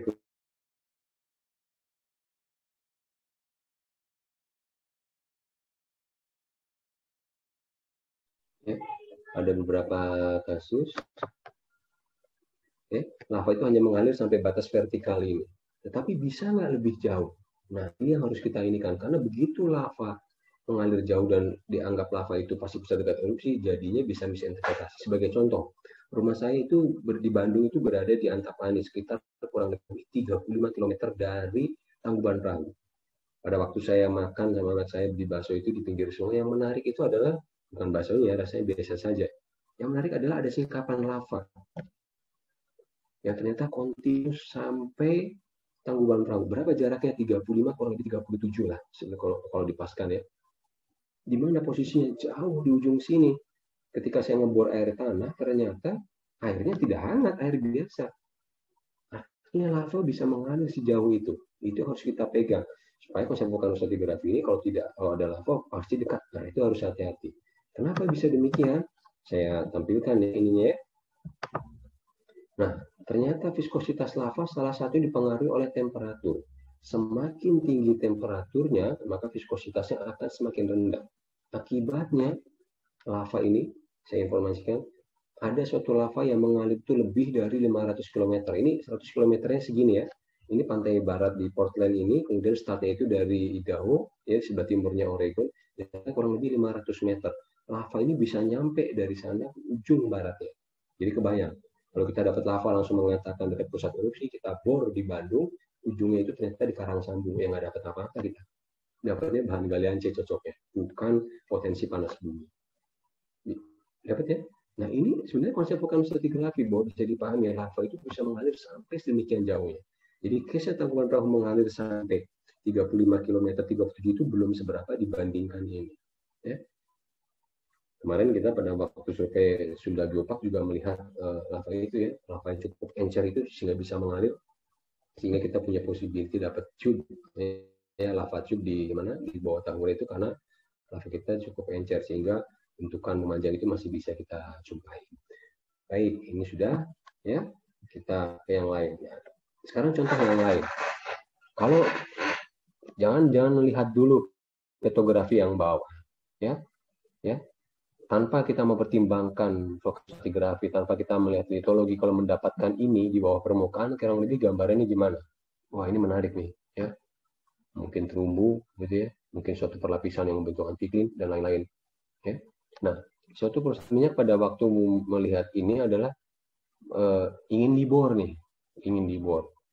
Kemudian pertanyaan ke kami adalah di sebelah-sebelahnya ada bisul yang sama, memanjang arahnya barat timur. Jadi ini kalau ini di tengah-tengah, di sebelah baratnya ada dua gunung lagi, gundukan kayak begini, di sebelah timurnya ada gundukan lagi seperti ini. Ketika dibor, ternyata isinya bukan gamping. Isinya adalah, lihat, selingan ada limestone, ada tufnya, ada andesit, ada tuf. Ini strato ini. Ya. Nah, kalau kita melihat tadi saya di awal daripada mahasiswa mengikuti, bagaimana membandingkan tinggi sama lebar itu kita bisa mengetahui sudut di sini nih. Ini sudut di sini. Berapa sudutnya? Kurang lebih 30 derajat. Ini adalah gunung api strato. Ya, yang terlihat di bawah rekaman geofisika. Jadi maka lihatlah baik-baik gunung api kuarter yang muncul di permukaan, sehingga kalau mendapatkan rekaman seismik ini bisa terbayang barang ini apa gitu loh.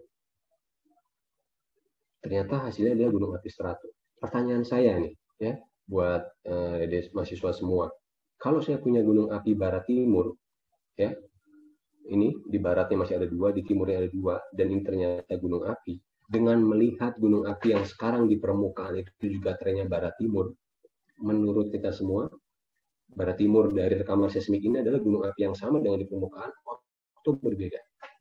Itu yang dipengen sama perusahaan minyak itu. Mudah-mudahan ini hanya satu-satunya tonjolan di sini, hotspot. Tapi begitu saya deteksi dari petrografinya, saya deteksi dari geokimianya, bahwa ini adalah subduction related, geokimianya TU2-nya di bawah 1,25, artinya kalau kita melihat kondisi gunung api sekarang, di sebelahnya Papandayan, ada Cikuray, sebelah lagi ke timurnya ada Galunggung. Di utara kita punya Tangkuban Perahu, kemudian kita punya Tampomas, sebelah timurnya kita punya Gunung Ciremai. Maka saya dengan berat hati mengatakan ketika saya memeriksa petrografinya dengan karakter ini, ya, fenokusir di atas 35%, lihat bisa di foto-foto yang andesit ini, kemudian karakter geokimia adalah subduction related, saya mengatakan secara saintifik yang di sebelah barat dan timurnya adalah pasangan dari gunung api yang seperti sekarang di atas permukaan, barat dan timur. Tapi kalau mau dibor mah enggak gitu ya. Begitu kira-kira ya salah satu gunaannya. Baik. Nah, kegunaan yang lain kalau tadi kita berbicara lava, Pak, tolong diberikan contoh untuk piroklastik. Baik, saya berikan piroklastik jatuhan. Nah, lihat.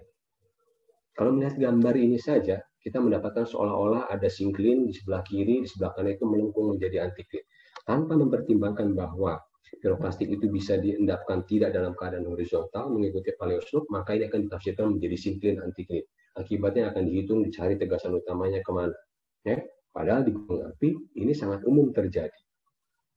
Bahwa abu piroklastik, lapilli, dan lain-lain itu bisa menempel pada paleoslope dan tidak mengalami transportif. Karena apa? Dalam keadaan pijar, piro, kan api, plastik, pecahan. Jadi pada waktu dilontarkan itu dia nempel. Kalau ini tangan saya, maka dia akan nempel. Kalau kemudian di atas kendaraan, maka dia akan mengikuti bentuknya seperti kendaraan. Dijatuh di atas rumah, maka untuk seperti rumah. Maka ini yang dikatakan sebagai angle of repose, sudut kestabilan. Baik. Apa yang bisa diceritakan? Sortasinya baik, lokasi jatuhan bagus. Nah, kalau tadi di lava kita sudah belajar bagaimana menentukan jarak relatif, di sini kita bisa menceritakan hal yang sama.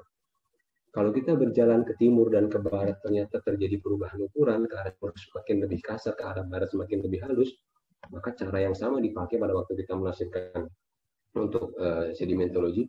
Bagaimana sumber erupsinya? Ke arah timur berarti kita harus berjalan karena ukurannya kasar. Kan begitu ya?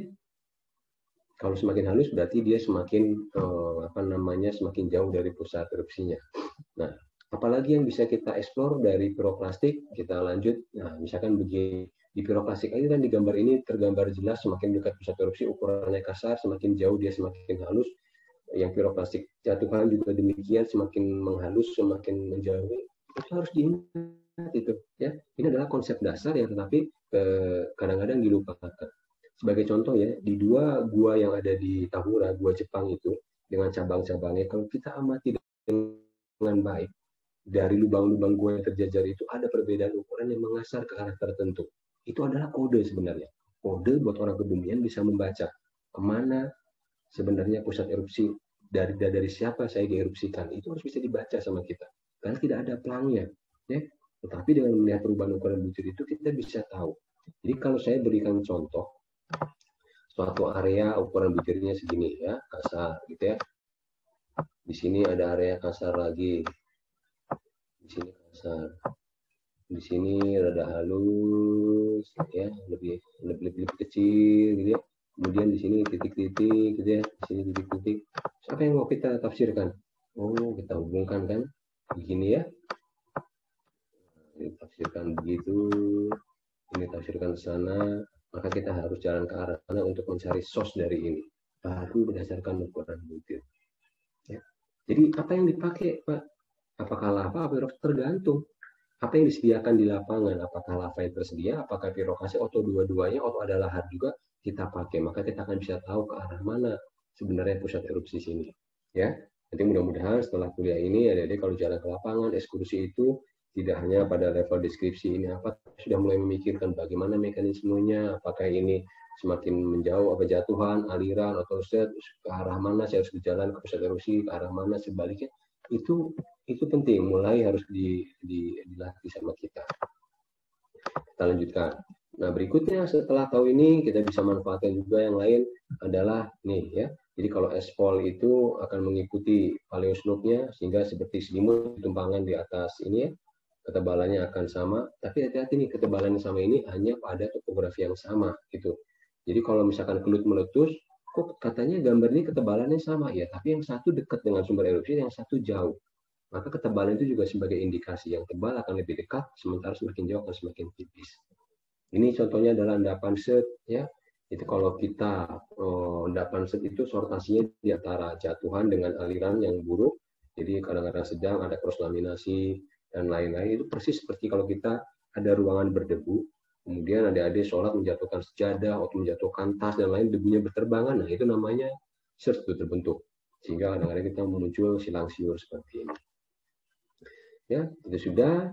Sortasi menjadi penting dipahami Karena sortasi ini akan bisa memberikan nilai porositas awal. Mana yang sortasinya lebih baik, maka porositasnya akan lebih baik dibandingkan yang sortasinya buruk. Ini pun kalau bekerja di oil and gas akan dipakai.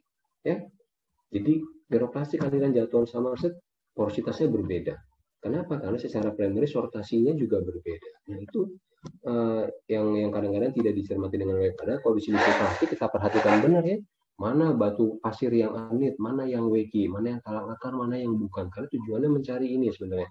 Kenapa di plastik nggak dipakai hal yang sama? Padahal ada. Itu kita sudah kenal ya. Sortasi ini berkaitan dengan mekanisme apakah jatuhan yang sangat bagus, apakah search yang transition, apakah flow yang sangat jelek sortasinya, maka implikasinya akan ke porositas. Nah, kegunaan yang lain adalah kalau kita bisa mengetahui vulkanostratigrafi adalah bisa mengetahui energi letusan di masa lampau. Saya pengen tahu Sunda Purba pernah meletus besar atau tidak. Saya pengen tahu Tambora Krakatau meletusnya besar atau tidak. Ini yang namanya Walker Classification System. Caranya sederhana. Kita mencari ketebalan maksimum, ya, berapa ketebalan maksimumnya, ya, karena diagramnya hanya ini. Berapa luas area yang di cover sama abu vulkanik dan berapa derajat fraksionasinya yang di bawah 1 mili. Jadi kalau kita punya sampel, ternyata 100 mili, 1 mili itu 100%, berarti energinya full ke sana. Berapa areanya semakin besar, energinya semakin besar ke kanan. Nah, cara mendapatkannya, cari ketebalan maksimum. Di mana ketebalan maksimum harus diambil? Nah ini, ya ketebalan maksimum abu vulkanik adalah di dekat kawah. Kapan waktu terbaik mengambil abu vulkanik? Sesaat setelah gunung apinya meletus. Ya, makanya mudah-mudahan setelah mengikuti kuliah ini ada yang tertarik menjadi vulkanolog gitu ya. Ya kalau vulkanolog yang lain mengungsi, vulkanolog harus mengambil data ketebalan maksimum. Sekarang banyak macam-macam ya metodenya. Bisa remote sensing, bisa ke lapang. Setelah mendapatkan ketebalan maksimum, kita harus membuat peta isopah ini nih, garis putus-putus. Caranya adalah dengan mengetalikan ketebalan maksimum ini dengan nilai 0,01 dari cobaan empiris. Jadi kalau 4 meter ketebalannya adalah cari yang 4 mili. Kita harus berjalan keliling gunung api yang ketebalannya 4 mili. Nah, dapatlah garis ini. Apa artinya? Ketika garis ini areanya tidak simetris miring ke barat, oh ini artinya pada waktu gunungnya erupsi anginnya dari timur ke barat. Luar biasa ya bisa menceritakan itu. Ya. Tapi kalau bentuknya simetris, maka tidak ada angin. Ya. Setelah mendapatkan ini, maka kita mendapatkan luas area. Setelah dapat luas area, kita hitung fraksionasi katakan 15, maka masuk. Ya, 4,5 ini 15%. 15% itu katakan di sini, 4,5 di sini. Ya, normal pembodian ya, begitu ya.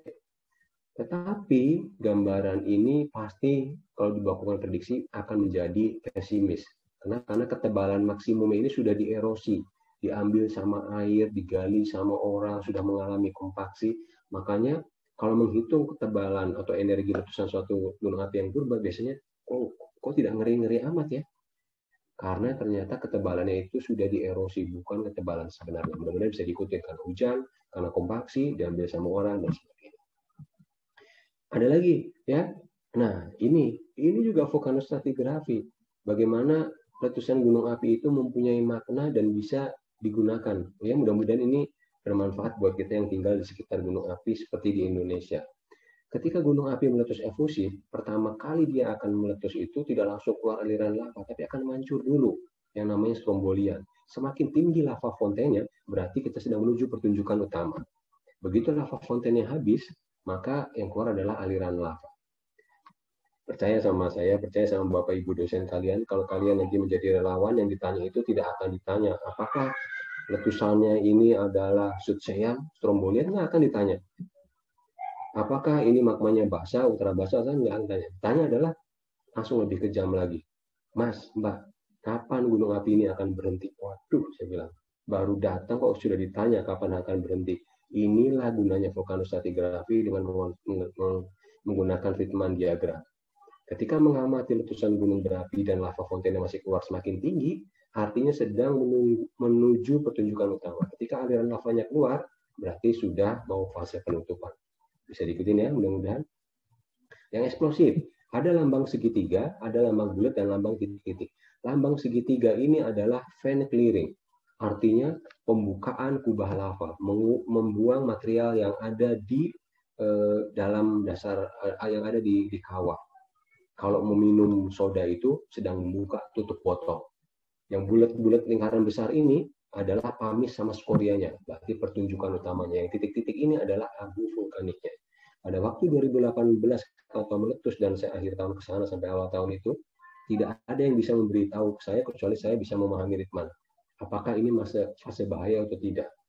Jadi saya selalu menandahkan tangan atau topi atau kertas, kemudian melihat butiran yang saat ini sedang jatuh adalah apa. Oh ternyata masih banyak litik. Oh ternyata masih pembersihan. Artinya ini masih pada fase sebelum pertunjukan utama. Sudah seminggu di sana, kami sama sekolah sudah keluar, ini sudah pertunjukan utama. Hari berikutnya mau pulang, debu-debunya sudah mulai muncul, artinya sudah berada pada fase yang akan menurun. Jadi itu vulkanostratigrafi untuk dimanfaatkan kalau Ritman diagram untuk live eruption, kalau Walker untuk gunung api yang sudah lampau. Mudah-mudahan begitu ya. Nah sekarang tingkatan satuan stratigrafi gunung api. Dari yang paling besar namanya adalah busur, artinya berada pada tatanan tektonik yang sama. Saya menceritakan apa artinya kalau busur yang sama bukan sekedar lokasinya, tetapi bisa memiliki periode yang kadang-kadang meletusnya bisa bersamaan. Manggala ada skala 1/10.000, gabungan dari beberapa khusus gunung api atau yang mempunyai kaldera. Ini brigada gabungan beberapa kerucut gunung api atau kemudian kuluk kerucut gunung apinya, kemudian gumuk adalah pusat erupsinya, atau erupsi pusat atau erupsi samping, fisur atau titik. Kira-kira begitu ya. Busur turun ke Manggala, Manggala ke brigada, brigada ke kuluk dan gumuk. Itulah urutannya dari kecil ke besar. Itu mudah sekali. Kita lihat satu persatu. Ini dikatakan sebagai busur. Ada busur Sunda, ada busur Banda, Halma Celebes, dan Halma Hera. Ketika gunung api itu berada dalam suatu busur yang sama, di mana plate tektoniknya yang bekerja adalah sama, punya kesempatan untuk erupsi pada waktu yang sama. Bisa karena waktunya yang sama, atau karena tektoniknya sedang aktif. Contoh ya, ketika kita punya bisul di pinggang, ada kemudian ikat pinggangnya ditarik, kurang lebih bagaimana? Itulah contoh pada busur yang sama, bisa pecah semuanya. Ya, ketika ada bisul 3 di pinggang, kemudian ikat pinggang ditarik, yang pecah adalah bisul yang di muka, yaitu namanya apes, yaitu pas kebetulan aja pecah, begitu ya. Jadi busur yang sama itu bukan hanya tektonik yang sama, tetapi bisa berimplikasi kalau sekarang ditanya kenapa gunung api itu bisa meletus bersamaan. Ini harus dijelaskan secara posisi gunung api ada di mana, apakah busur yang sama atau tidak.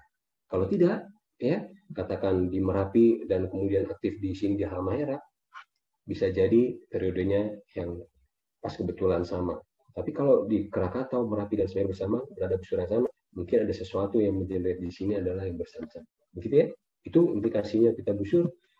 Ini contohnya ya, ada busur North East Sonchua, kemudian ada busur yang lain South East Sonchua, ada Review A, kemudian Kurir Kamsaka A, gitu ya.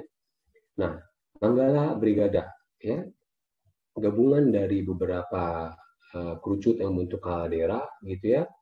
Dari kerucut-kerucut kecil ini berbentuk brigada, gabungan beberapa brigada menjadi Manggala seperti ini. Ya, itu jadi yang hijau ada brigada, yang merah brigada, yang hitam brigada, gabungnya adalah Manggala. Nah, ini adalah kuluk. Ini yang dikatakan kuluk, kerucut gunung api. Ini satu gunung, kerucut ini dikatakan sebagai kuluk. Pusat-pusat erupsinya ini kemudian dikatakan sebagai gumuk. Ini erupsi samping, erupsi pusat, samping, dan samping. Perhatikan dari erupsi 1 sampai 5, mana yang lahir sebagai erupsi pusat? Cuma satu, yaitu adalah gumuk ketiga. Yang samping, karena lahir sebagai erupsi samping, bentuknya pasti tidak simetris tuh, karena lahir di bidang miring. Ini bentuknya begini. Ini perhatikan ya, tuh. Ini dan yang begini. Ini begini. Ini kenapa digambarkan bisa di bawahnya berasal dari satu magma yang sama? Ini karena kogenetik. Dari geokimia bisa dideteksi mana magma yang berasal dari satu induk yang sama, mana yang kadang-kadang terpisah begini. Apa artinya ketika menggambarkan terpisah dan menjadi satu sumber yang sama? Kalau menuju satu sumber yang sama, kita punya magma besar di sini. Panasnya akan banyak. Kalau buat geothermal akan kesana implikasinya. Kalau dapat magmanya kecil-kecil di sini, misah-misah, ya, kita punya sumber panas, ya, tapi mungkin kompornya adalah kompor lokal, lilin-lilin kecil atau parafin-parafin. Bisa diikutin ya? Sebentar ada yang bertanya. Nanti kita jawab ya. Baik. Sudah ya, mudah-mudahan bisa diikutin. Kita lanjut. Nah, sudah kuluk dan gumuk. Berikutnya Nah, penamaannya. Nah, kalau cuma stratigrafi yang sekedar penamaannya tadi, busur sampai gumuk, kemudian tata nama penamanya. Sebagai contoh, kerucutnya adalah kerucut Ciremai. Nah, penamaannya boleh gini. Kalau Ciremai itu hanya satu gunung api, tidak punya erupsi samping, hanya erupsi pusat, maka penamanya adalah ambil C huruf depannya, Ciremai, kemudian L. L itu adalah lava. C, Ciremai, lava, 1, 2, 3, dan seterusnya. Kalau Ciremai itu mempunyai 2 pusat erupsi, katakan gumuknya adalah gumuk Kuningan, satu adalah gumuk Cipaniit, penamaannya seperti ini. Harus konsisten. Ya, Kuningan diambil huruf depannya saja, Kuningan lava 1 atau KU 2 huruf. KU lava 1. Nah, tetapi kalau kita pakai yang pertama ngambil 1 huruf, yang ini juga harus 1 huruf dipanggilnya. Cipaniis jatuhan 1. Nggak boleh jadinya CI jatuhan 1, sementara di sini pakai K lava 1. Itu tidak boleh. Harus mengambilnya sama. Kalau di pertama diambilnya 1 huruf, maka yang berikutnya adalah 1 huruf. Berikutnya adalah Kuningan lava 2 atau KU lava 2. Selesai ya. Itu penamaan sandi stratigrafi tata namanya demikian simpel sekali. Contohnya, nih, ini yang dibuat di Raja Basa. Ini lavanya hampir semua komposisinya sama, tapi dipisahkan. Gumuknya ada 2, Balerang dan Raja Basa. Pusat erupsinya dibagi, gumuknya ada beberapa. Produknya coba dilihat, hanya lava, kemudian aliran piroklastik dan jatuhan.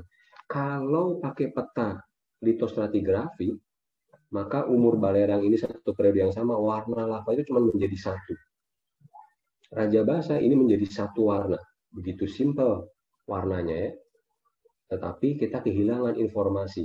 Ini Raja Basa. Berapa kali pernah meletus? 1, 2, 3, 4, 5, 6. Artinya pernah meletus 6 kali semuanya lava. Kalau pakai statistik, letusan berikutnya lagi Raja Basa apa? Ya lava. Tapi kalau Balerang, ya lavanya 4 kali, baru sisir sekali, kemudian ini sekarang sisanya adalah lava. Kalau meletus lagi gimana? Harusnya piroklastik. Piroklastik energi lebih besar, karena energi efusifnya jauh lebih lama. Maksudnya begini, kalau kita punya kue lapis, warnanya adalah dari bawah nih ya, biru, kuning, merah. Biru, kuning, merah. Biru, kuning. Nah, berikutnya si ibu-ibu yang buat kue lapis itu harusnya apa? Ngasih warna apa? Harusnya ngasih warna merah. Sekarang kalau kita ngebor dari atas ke bawah, lava, piroklastik, lava, piroklastik. Nah, kalau sudah dibor lagi, baru di situ kalau dibor lagi harusnya dapatnya apa? Setelah piroklastik harusnya dapatnya lava. Itu akan dipakai untuk statistik. Tapi kalau kita pakai lito, semua digabungkan, hilang cerita itu. Untuk statistik, untuk prediksi, maka akan hilang. Jadi, makanya itu stratigrafi, maka bukan stratigrafi, penting pada berbagai aspek yang berkaitan dengan gunung api, untuk prediksi, ya, untuk tadi ya, posisi kita lateral dan vertikal, ya, untuk mempelajari aktivitas vulkanisme, gitu ya. Ini contoh yang lain juga ya, di Ijen juga sama demikian, bisa terbayang ya, tapi tidak perlu khawatir, ini gampang. Ya, jadi vulkanostratigrafi dimulai dari interpretasi foto udara, topografi, kemudian kita mendelineasi dulu batas-batasnya sebelum ke lapangan. Ke lapangan tinggal kita mengecek aja, oh yang hijau ini isinya apa saja. Itu bedanya. Kalau di pemetaan sedimen kita harus menyusuri sungai, begitu ya. Jadi misalkan saya balik, harus menyusuri sungai di sini untuk mencari strike dip-nya. Saya justru tidak menyarankan. Lintasan yang saya sarankan untuk di pemetaan stratigrafi adalah demikian kalau saran saya. Nih, ya. Di sini jalannya, ini adalah biasanya jalan provinsi ini yang besar sini.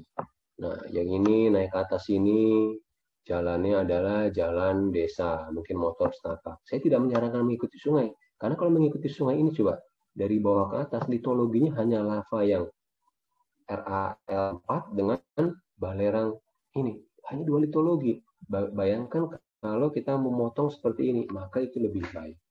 Tapi pasti kebayang ya, ini adalah yang paling besar, ini paling bawah adalah jalan provinsi, yang kedua ini adalah jalan desa. Nah, yang di atas ini, ya ini biasanya jalur babi hutan ini, kita terobos sendiri. Ya, di situ beratnya. Baik, itu saja dulu ya, mudah-mudahan bermanfaat. Kita mudah-mudahan masih punya waktu buat diskusi ini ya.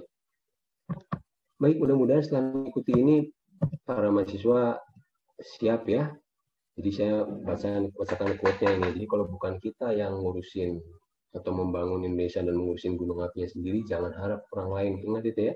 kita punya 129 gunung api, idealnya satu gunung itu adalah 10 dokter atau 10 saintis, di kita masih sangat kurang sekali. Jadi mudah-mudahan setelah ini siap ya kita menjadi the next Indonesian volcanologist ya.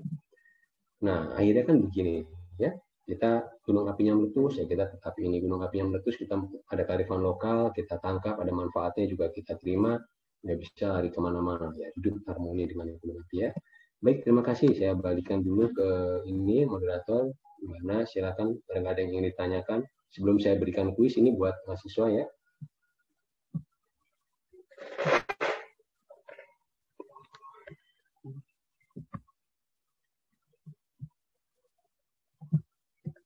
Sepertinya Pak Bambang sudah keluar tadi. Mungkin saya izin merangkap langsung menjadi moderator juga ya.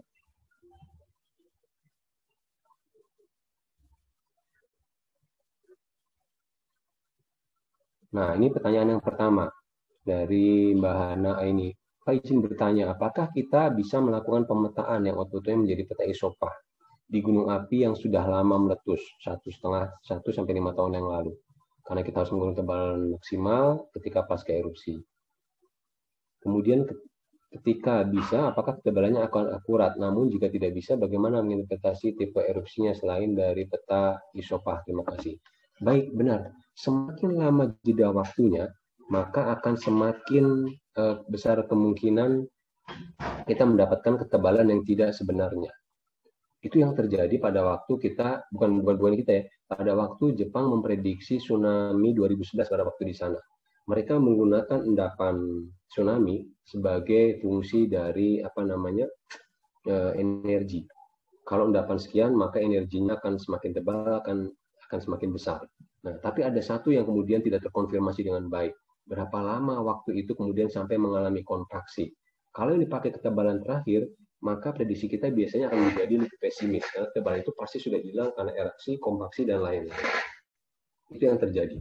Diprediksi tsunami adalah 9 meter, tetapi karena ternyata perhitungan itu sedikit meleset dari tadi gitu ya, maka yang datang adalah 32 meter kan tsunami-nya.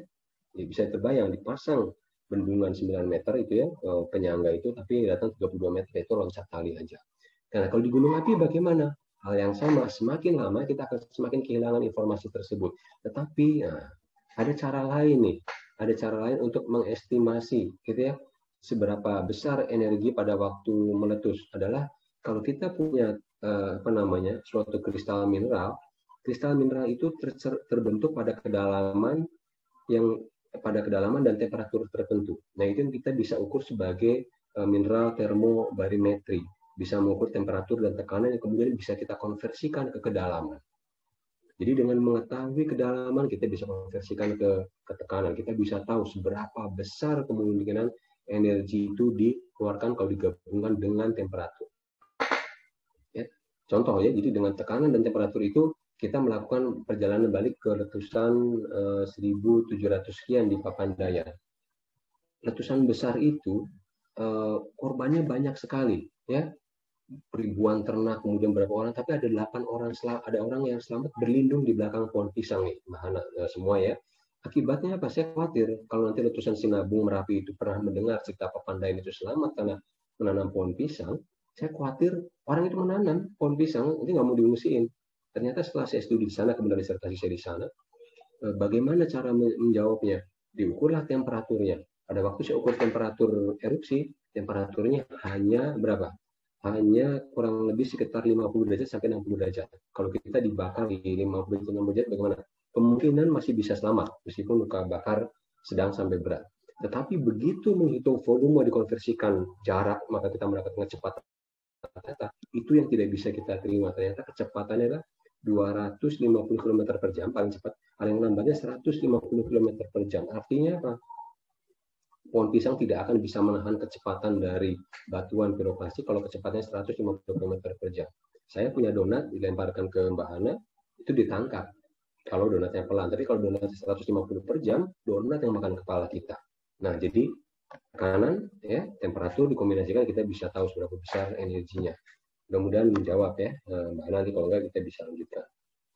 Berikutnya Mas Ridondo dari TNY bertanya, Saya pernah menjumpai di lapangan suatu gunung besar, Paleovolcano di mana Pasies bagian distal menjumpai lava yang menerus tuh, dengan posisi andesit, viscositas relatif tinggi.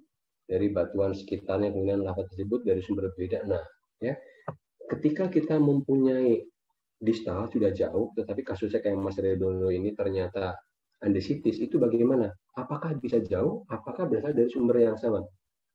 Bisa kedua-duanya. Ya, lava yang di belakang rumah saya itu komposisinya basaltik andesit, tetapi kenapa bisa mengalir sampai 37 km? Karena pada waktu saya melakukan pengukuran, ternyata meskipun dia andesit, temperaturnya cukup tinggi. Apa akibatnya temperatur cukup tinggi? Maka dia menjadi encer. Meskipun dia andesit, tetapi kandungan airnya cukup tinggi. Tahunya dari mana? Dari geokimia. Apa akibatnya kandungan air cukup tinggi? Dia akan membuat depolimerisasi. Apa namanya?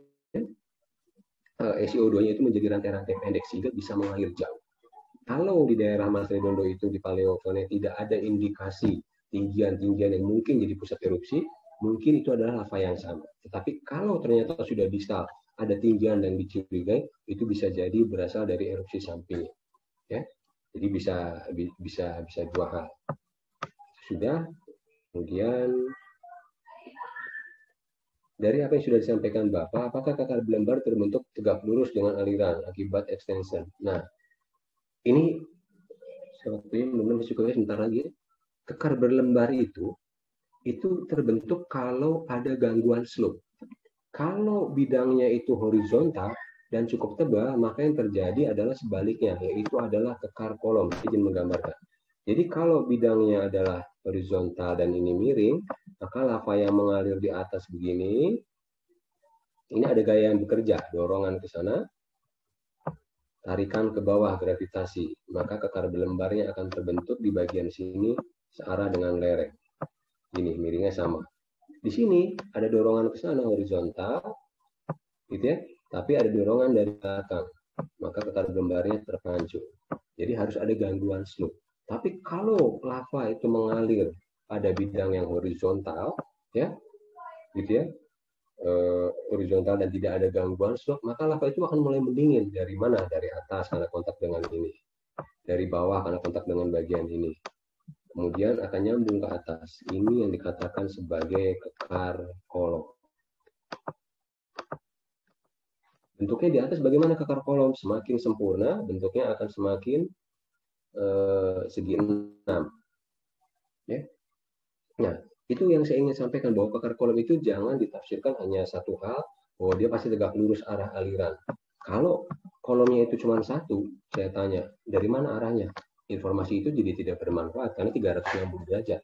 Kalau kekar kolom itu ditafsirkan bahwa harus tebal, ya, harus tidak ada gangguan slope, komposisi magmanya itu homogen, maka jadi kekar kolom itu adalah informasinya. Kondisinya ideal terbentuk. Contoh ya, semua material yang ada di bumi dalam keadaan homogen, ya, dan terbentuk dalam kondisi yang seharusnya, bentuknya akan segini. Contohnya adalah kekar kolom. Contohnya adalah sarang laba-laba, sarang lebah, bahkan tata surya kita, dan termasuk snowflake, salju. Kalau dalam keadaan homogen, bentuknya akan segi 6. Sarang laba-laba saya nggak tahu apa komposisinya, tapi bentuknya segi 6. Sarang lebah juga demikian. Tapi kalau sarang laba-laba itu dibangun pada waktu hujan badai, bentuknya pasti nggak segi 6. Karena laba-laba itu kebingungan. Ketarik angin ke kanan dan ke kiri, maka panjangnya menjadi tidak sama. Bentuknya pasti tidak segi 6. Ya, informasi itu mudah-mudahan membantu. Yang ketiga, dalam kondisi apa erupsi gunung api bisa membentuk pamis?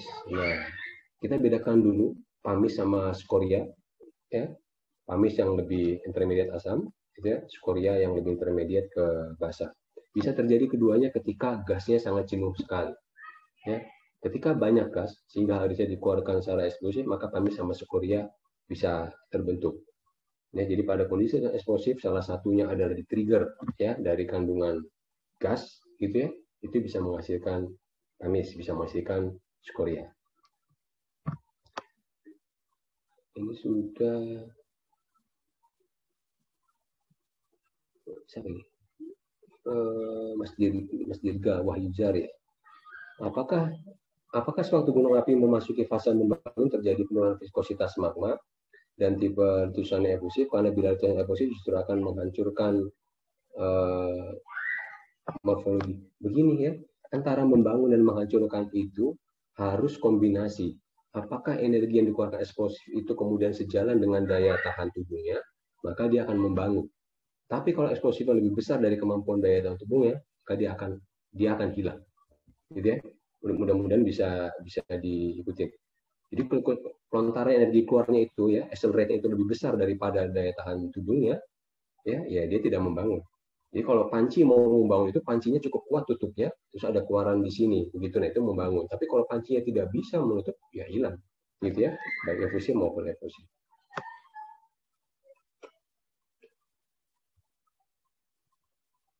Nah, ketika suatu gunung api mempunyai dua sumber magma, apakah ada implikasinya terhadap letusan? Ya tentu, ya.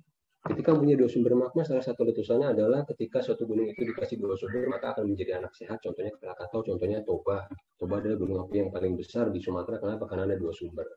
Apa akibatnya ketika air sama minyak dicampur pada temperatur yang tidak cocok, ya meletik. Nah, kira-kira begitu. Ya, itu jawaban singkat dulu nih. Ini dari Pak Budi sepertinya. Pada suatu lokasi dapat kondisi tangkap politik, namun adanya istilah politik.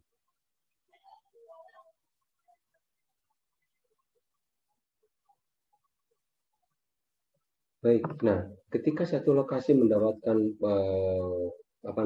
porfiritik dan satu lagi nitik begitu ya, mungkin Pak Budi ya yang posisinya di lapangan bisa melihat gitu ya, apakah yang satu dengan yang lainnya itu adalah pada satu flow yang sama atau tidak. Artinya kalau itu berbeda periodenya gitu ya, mungkin bisa jadi mekanismenya berbeda. Tetapi secara umum yang pernah saya amatin, kalau kita mempunyai suatu aliran lava lateral, itu gradasi ukuran butir itu juga bergradasi semakin menjauhi dari pusat erupsinya. Ya. Mineral yang terbentuk pertama kemudian flowing ke arah yang lebih jauh itu biasanya akan terakumulasi pada tempat tertentu. Ya. Atau secara vertikal, misalkan kita punya lava begini, ternyata lava ini cukup encer, maka yang terjadi adalah dua hal di dalam magma itu, di dalam tubuh lava itu sebelum dia mendingin. Material yang berat kalau dia lava cukup encer maka dia akan tenggelam, namanya gravity settling. Sementara mineral-mineral yang lebih ringan maka dia akan ke atas, namanya floating. Nah, saya tidak tahu seperti apa, tapi kira-kira idenya bisa secara lateral diakumulasi di tempat tertentu, begitu ya.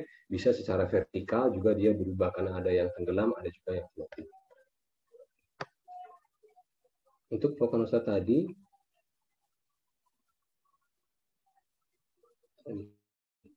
apakah posisi vertikal di lapangan dapat menentukan relatif efusi dan letusannya? Tidak menentukan dalam menggunakan citra dan lem, apakah posisi vertikal tidak?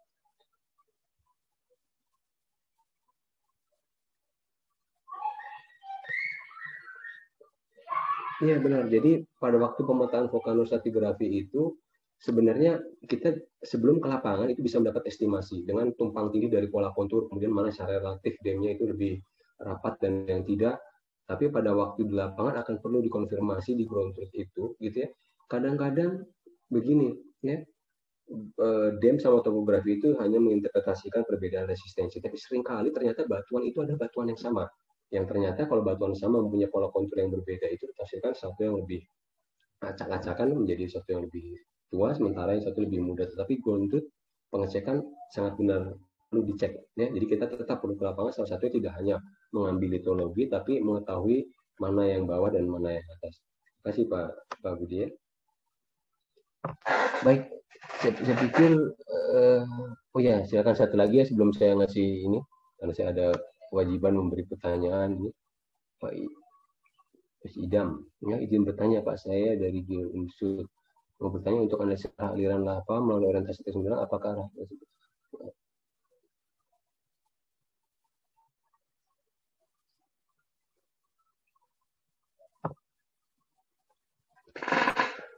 baik, untuk mineral-mineral yang memiliki sifat kemagnetan, yes, akan berpengaruh. Itu studi mahasiswa saya di Ijen dan di Batu. Tapi untuk mineral-mineral yang non-magnetik tidak akan berpengaruh. Orientasi fasikuler ketika terscratch itu tidak akan berpengaruh karena dia sifatnya non-magnetik. Begitu ya? Mudah-mudahan. Wah, kalau ini saya kenal ini mahasiswa saya ini. Nah ya, ingin bertanya, jika pembentukan kadar kolom tidak diganggu oleh kemiringan, bagaimana dengan pembentukan pada kadar kolom yang kemiringannya berbeda? Oh iya, artinya begini, Dina. Artinya kalau bentukan kekar kolom itu akan ideal ketika tanpa gangguan. Kalau kemudian di paten menganti itu bentuknya itu beragam, maka bentuknya tidak sempurna. Konsekuensi kekar kolom masih bisa terbentuk, tetapi bentuknya menjadi tidak seginam. Jadi dalam kasus yang dikerjain temennya Mbak Dina itu, Mbak Lia itu, kekar kolomnya tidak seginam, ada yang segi 5, ada yang segi 4, dan lain-lain. Karena sebagai implikasi, sebagai akibat, slope-nya itu tidak horizontal. Akibatnya bentukan harus seginam itu seperti tadi, sarang laba-laba yang harusnya dalam keadaan normal tanpa angin jadi ditarik kanan kiri karena pada kecepatan tertentu menjadi lebih cepat karena ada kemiringan tadi. Akibatnya bisa terbentuk tapi bentuknya tidak ideal, tidak seginam. Gitu ya. Baik, ini sudah bagaimana nih? Sudah ada. Nah, saya stop share dulu, nanti silakan ya partisipan mahasiswa silakan diangkat raise hand ya. Di bawah Bapak dosen mungkin bisa membantu. Saya ingin ini dulu, ada 3 pertanyaan. Jadi pertanyaan yang terakhir, pertanyaan yang ketiga, itu hadiahnya akan saya beri ini ya, akan saya beri loop geologi. Silakan. Jadi silakan di resen, nanti yang pertama menjawab kalau benar akan saya langsung berikan, nanti tinggal informasikan ke saya. Nanti kalau sudah baru ganti ke pertanyaan berikutnya. Pertanyaan pertama ini buat para mahasiswa ya. Sebutkan urutan tata nama di vulkanostratigrafi penamanya dari yang besar ke yang kecil. Nah, itu relatif mudah. Ya, silahkan. Siapa itu? Redondo ya? Atau siapa yang muncul di saya?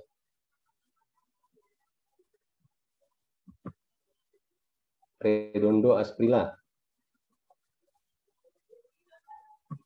Silahkan di open mic, Redondo.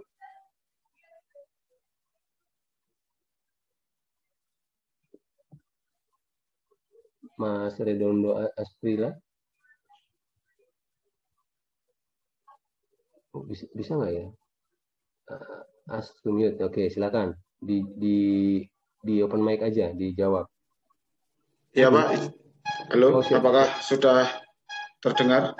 Sudah terdengar. Silakan, Mas. Ya, urutan satuan ini ya, Pak. Vulkanostratigrafi ya, Pak. Oh, dari yang besar ke kecil.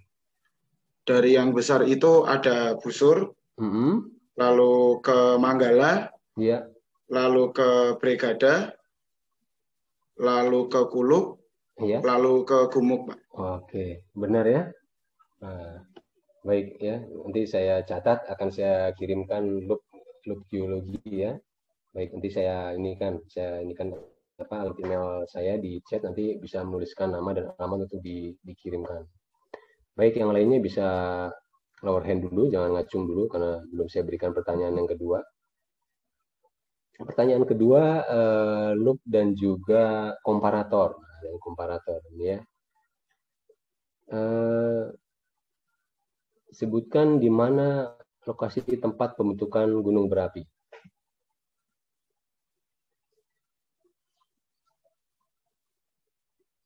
Iya, silakan.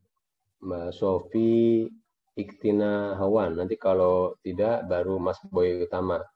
Mbak Sofi, silakan. Di unmute ya, coba saya ini. Sudah bisa? Oke. Sudah, Pak. Jadi untuk pembentukan gunung api itu ada 3 lokasi. Yang pertama Mid-Oceanic Ridge, kemudian di Active Continental Margin itu ada 2 jenis, Island Arc dan Volcanic Arc. Kemudian yang ketiga adalah di Oceanic, di Intraplate Volcanoes. Bisa di Oceanic, bisa di Continental. Oke, ya itu benar. Yang di subduction tadi dibagi 2 ya, jadi subduction bagi 2, Continental Margin sama Island Arc. Baik. Sofi, benar ya? Terima kasih, selamat. Nanti dapat loop sama komparator. Terima kasih, Pak. Ya, nanti di chat ya. Oke, silakan di lower hand dulu, Mas Boy juga ya.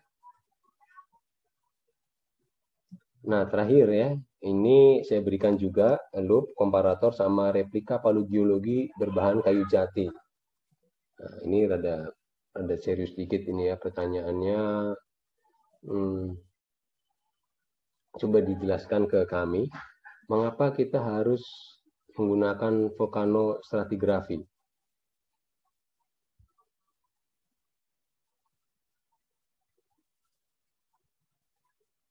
Ya, silakan. Siapa ini? Mas Almi atau Mbak Ang? Silakan di ini ya. Ya, sudah bisa? Iya, iya Pak. Ya, mangga. Oh ya, Mas silakan. Ya, saya Rizky. Sebelumnya Oh, Rizky, menjawab ya Pak. Oke. Oke, untuk mengapa harus menggunakan vulkanostratigrafi? Karena yang pertama, vulkanostratigrafi itu digunakan pada saat hukum-hukum pengendapan itu tidak bisa digunakan di area produk-produk vulkano, Pak. Seperti contohnya yang horizontality itu. Karena apa? Karena pada saat terendapkan produk-produk vulkano itu lebih mengikuti ke bentuk dasar dari permukaannya dan tidak bisa horizontal. Kemudian vulkanostratigrafi juga tidak bisa ditentukan dari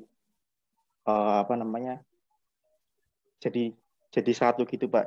Jadi misalkan ada beberapa produk lava yang berdampingan gitu di suatu tempat, kalau menggunakan lithostratigrafi maka produk tersebut akan digolongkan menjadi satu produk yaitu lava. Tapi kalau menggunakan vulkanostratigrafi itu bisa dibedakan kembali berdasarkan produk lava itu dari sumber apa, sumber gunung mana, seperti itu Pak. Oke. Iya. Mungkin seperti itu Pak. Ya, baik. Benar ya, Mas Rizky ya. Terima kasih. Berarti nanti akan saya kirimkan loop, kemudian ada komparator dan palunya replikanya dulu dari kayu jati ya. Kenapa nggak saya belikan palu sih? Takutnya udah punya gitu, makanya saya buatkan dari yang kayu jati. Baik, untuk para pemenang ini mohon di sini ya, saya kasihkan di ini. Ini email saya, sudah saya tuliskan.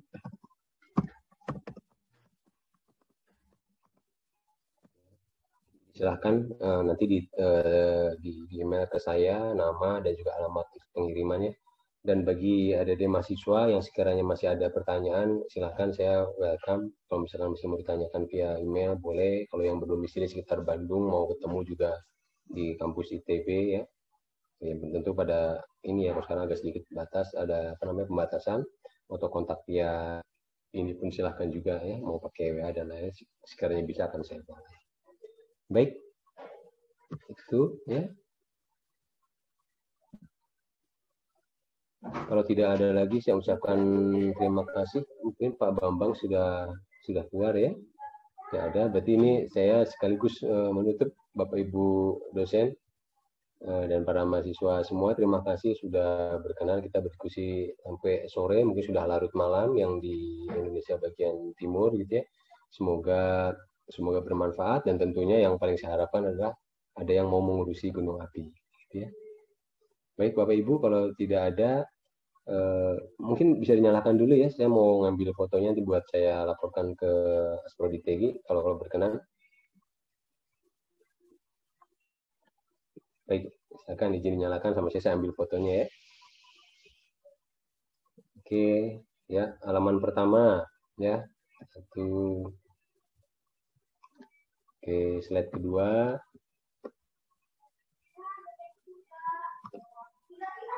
Halaman 3. Oke, satu lagi adalah yang keempat. Baik, terima kasih Bapak Ibu dosen, kemudian para mahasiswa. Salam sehat selalu, sampai ketemu di lain kesempatan ya. Saya tutup. Assalamualaikum warahmatullahi wabarakatuh.